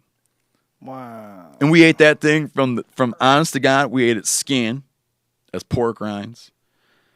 Took its intestines out and flushed the intestines and stripped them, made our own sausage casings. Liver, heart, ate his nose and head cheese, ate his feet, like ate every part of that hog. Yeah, the head. I got cheese. actually the one thing I got left is one of the good parts. I got one back leg frozen in my. I got one ham in my freezer. I didn't know what head cheese was. I didn't know. Barrel hog. This That's the word I'm looking barrel? for. Barrel hog. Oh, let's look it up here. Please. Castrated hog. I've even written the word. I wrote a thing about this. What is a castrated pig called? Barred barrel hog. BARROW, barrel hog. Barrow hog. Okay. Barrow. Yeah. BARROW. Yeah, and these guys love to hunt and they love to eat pigs. And it's a good little system they got. The head cheese was so weird. I'd heard that name before. Word, the description. I didn't know what it was. It's like a gelatin. Yep. I made head cheese with the first wild pig I ever killed was in California. I went out to hunt wild pigs, and I had never laid eyes on a wild pig, and I didn't want to shoot the first wild pig I saw. So I went out one day without my rifle just to see some wild pigs. And the next day I went out and got one, and I wound up making head cheese with it where it doesn't make a cheese, but it's like gelatinous. So Yeah. a lot of the cuts, like when you butcher an animal, a lot of the cuts that are chewy or, that don't really make great steak, they're not that way because they have a lot of connective tissue, and fatty deposits, whatever. They have stuff that like turns into collagen when you cook it, like turns into like a gelatin when you cook it. So a head's full of that stuff, and the bones have it. And so you simmer that head for a long, long time. And eventually you can pick off all the meat, and a lot of the gristle and connective tissue and stuff turns into like a gelatin-like substance. You can make real gelatin that way. And now we just have a packet where you pour a powder out, mix it with water, and makes gelatin. But old-style gelatin and natural gelatin would be just derived from as an animal byproduct. So you take all the meat that you pluck off, the same way, like hog jowl, if you ever had that. You take the tongue out and chop the tongue up. And there's all this other... when it's warm, it's liquid, but it sets up as gelatin. And it's just all bound together with natural gelatin that you've derived by slow cooking the pig's head. So it's like little bits of pig meat bound up in an aspic or bound up in gelatin. And then, of course, you season it and flavor it with all kinds of good stuff to eat. And then when it sets up, when it's chilled, you can pour it out it looks almost like a fruit cake. It pours out in a mold, and then you slice it, and it's not cheese. It looked great. Because my buddy that makes it, this guy Matt Weingarten, the chef I hang out with, he puts all this amazing stuff to eat in there, and he puts you can put like colorful things and like you can citrusy flavors, and it's beautiful. It looks great. One of the things I really love about your show is that you occasionally do show like recipes and how to cook, but also that you butcher the animals. There, you quarter the animals, gut them. You do all that on the show. You don't shy away you from see that. wild stuff on the show that you don't see on other stuff. No, we have it's amazing how much liberty, we have. Like how much the network lets us get away with. Is it because it's on the Sportsman's Channel? Because you can. Yeah, but there's another channel that shows hunting shows. They won't let the people have bloody hands. What show is that? My understanding is not a show. There's a network. I've heard that there's another hunting network. I've heard that it's protocol on other hunting networks. You're not supposed to have bloody hands. Like you won't see them gut animals. That's ridiculous. Because they think that it would make people turned off by hunting. It's like how you think people get turned off by hunting by seeing people eat what they hunt is beyond me. But Sportsman Channel is really cool because they let us do stuff that, and it works to the advantage because people are like, you know what? I get it, man. It's like you're showing like a thing that most people are hiding from, but it's a reality that meat goes through a metamorphosis, to get there, and it's sometimes gory. So we get to show all that, and I love it. But I don't think of it as just like gratuitous. No. It's like it's instructional, really. Yes, yeah, that's how I feel. I don't feel it's gratuitous at all. But I think I like watching you, like when you ate that moose. I like watching you guys cut it up and then eat it. Yeah, dude, that meat was like unbelievable, man. We had that marrow, cracked the marrow bones open. It looked delicious. Scooped the marrow. It looked ridiculous. Unbelievable. Like that meat was so tender and good. And you get into the thing where when you're on TV, you're supposed to, you watch like morning shows. And they have a cooking segment. The host is always like, "Oh, it's so good. Oh, it's so good." Sometimes I'll cook stuff on the show that's not good, and I usually try to be like, "That's not good." Like Coyote. Yeah, I was like, it's not that great because I want it to be that when something is good, I feel like I want people to believe me, and that was good. It was just a phenomenal moose, man. Looked unbelievably delicious. Elk's widely regarded as like, if you went and surveyed people who've tasted a wide variety of meats, elk is the one that people would be like, it's the best one. Where we're going, Tejon has elk on it, Thule elk. Yeah. You know, you got like Roosevelt elk, Rocky Mountain, these different subspecies of elk. There's a very rare one in California. Not rare, but rare and a very small range that was almost wiped out. And it's back now because you have like big chunks of property like that where they can find some refuge, and people are working to maintain them and provide habitat for them. So it's kind of a cool spot. You'll go there and see a elk that most people haven't seen. I hope we run into one because it's like the Thule elk, you know. Do you feel like the moose was right up there with elk? It was. I'm not joking. It was one of the best pieces of meat I've eaten. And to eat meat in the field, you know, we age meat because it tenderizes, you know. And we're eating meat like fresh meat often tastes like iron. Well, you ate some fresh meat. There's like an iron kind of thing to it. It just doesn't quite taste like aged meat. I like that. But when we were in Wisconsin, man, you were cooking those steaks, and it was phenomenal, though. Yeah. But sometimes it's pretty tough. Like my brother lives in Alaska. He kills moose every year. Like the guy like kills moose, eats moose all year. He's a moose snob. Like he won't hunt a lot of stuff. He likes to hunt moose and Dall sheep because moose is good. But he puts a moose in his freezer because he doesn't have a hanging. You know, he doesn't have a locker where he can dry age his meat. He'll kill a moose, and typically because of weather and bugs and other issues, he comes home and right away processes his moose and puts it in his freezer. And he don't usually touch that thing for 6 months because it will slowly age. Like meat will tenderize in your freezer over time. So when he calculates his year out, he knows he's going to kill a moose in September. He doesn't plan on having the one he killed before be gone in September. He plans on having the one he killed before be gone, it's staggered. So the one that he kills, he lets it slowly age in his freezer, and it will tenderize in your freezer over time, and then he starts in on the new one. So when he kills a moose, he's still eating the moose from the year before. That seems so weird because the way you ate that moose, it didn't seem like it needed anything at all. Because it was an exceptional animal. Oh, so that's unusual.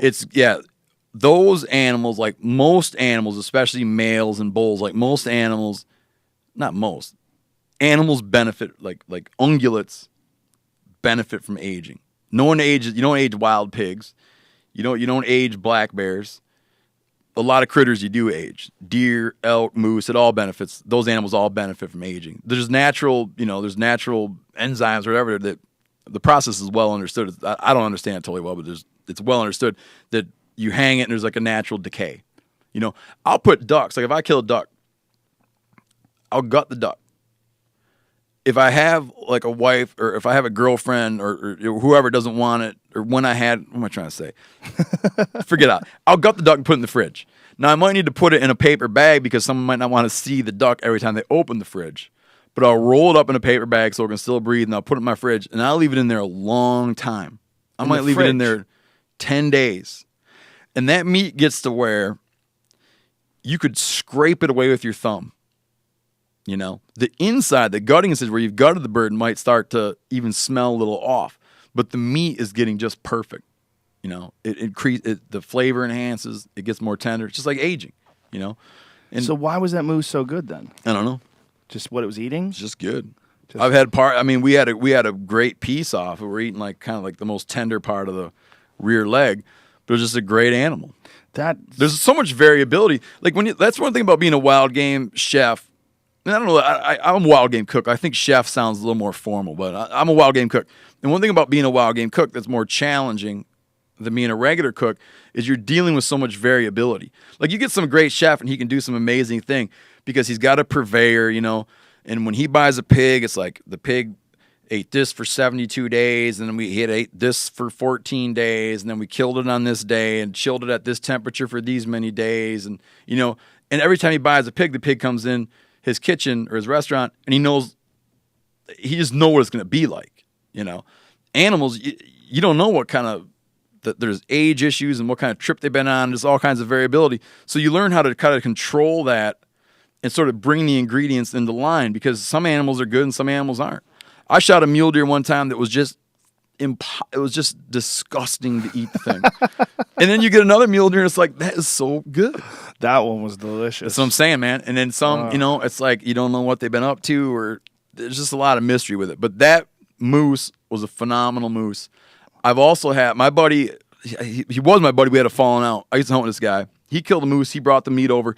I thought he'd killed the Loch Ness sea monster. It was like I'd never seen anything like it. Just funky and nasty. He had a cow tag. See, one thing about shooting males on antlered game is you can get an idea of age. The antlers betray the age. There's a growth pattern they go through. Like if you see a forky deer, a spike horn deer, it's like that's a 1.5-year-old deer. He's going to be great eating. When you're shooting antlerless, the clues are much more subtle. What a guy looked at the tooth. So he had a cow moose tag. He went on and got a cow moose. He later had someone look at the teeth, and they estimated that thing to be 20 years old. Oh my god! And it was like you couldn't really chew it. It tasted So it was like an old lady. tasted You were like eating a an old sea. lady. Yeah, it tasted like a sea monster. Do you know what I mean?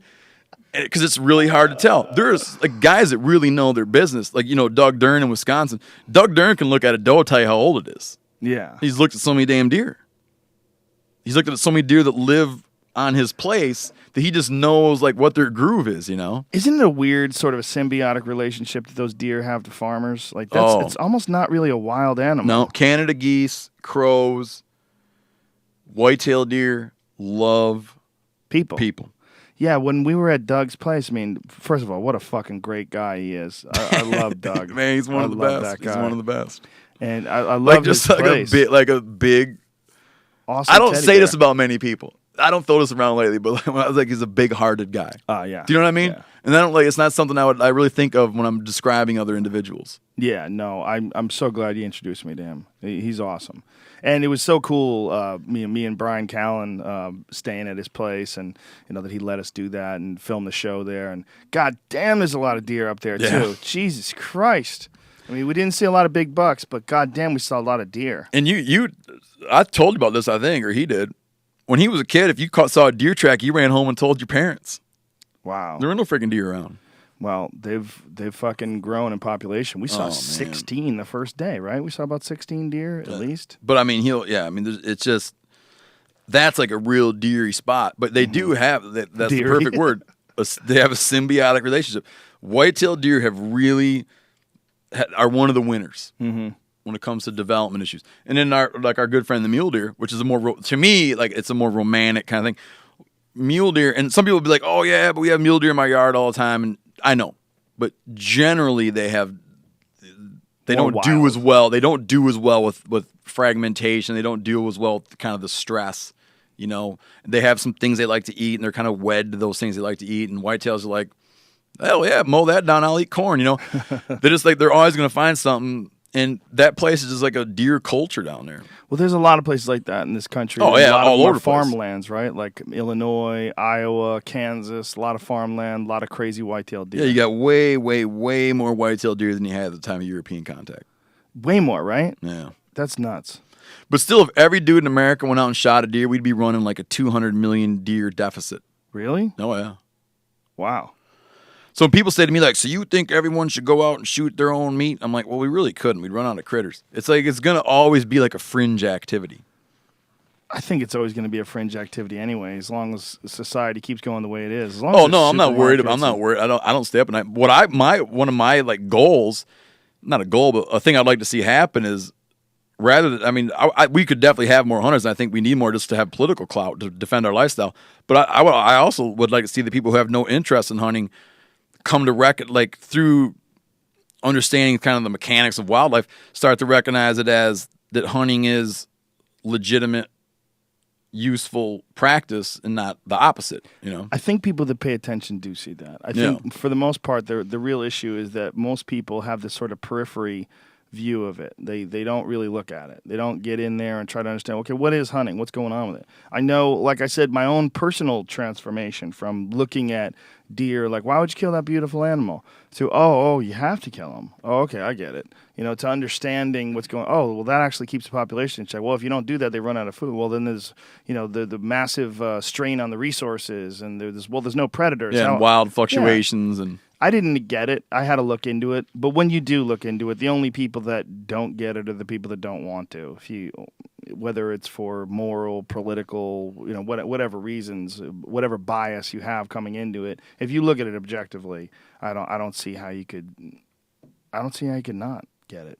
No, I think anyone who looks at wildlife politics in a way that's like immersive and you have to come to understand it, you go ask someone who runs a wildlife agency, like a state wildlife agency or federal wildlife agency, and ask them what their job would be like without having hunting as a tool, and it would make them shudder, because it's so much. It's going to be very difficult to maintain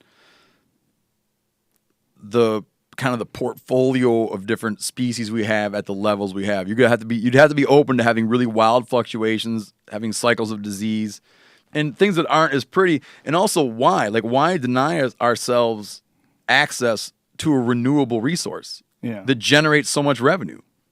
It generates economic activity. It's self-sustaining. It helps pay for itself, and it's fun. People don't want to say that for whatever reason. They don't want to say killing animals is fun. It seems like it's a mean thing to say. Yeah, I love hunting, man. It's fun. It's not. You're not being mean. It's not. It's an exciting activity that speaks to your DNA. I always tell people I wouldn't, because I'll talk about the food element of it. I wouldn't hunt if it wasn't for the food. I wouldn't hunt if it wasn't for the fun. Yeah. You know what I mean?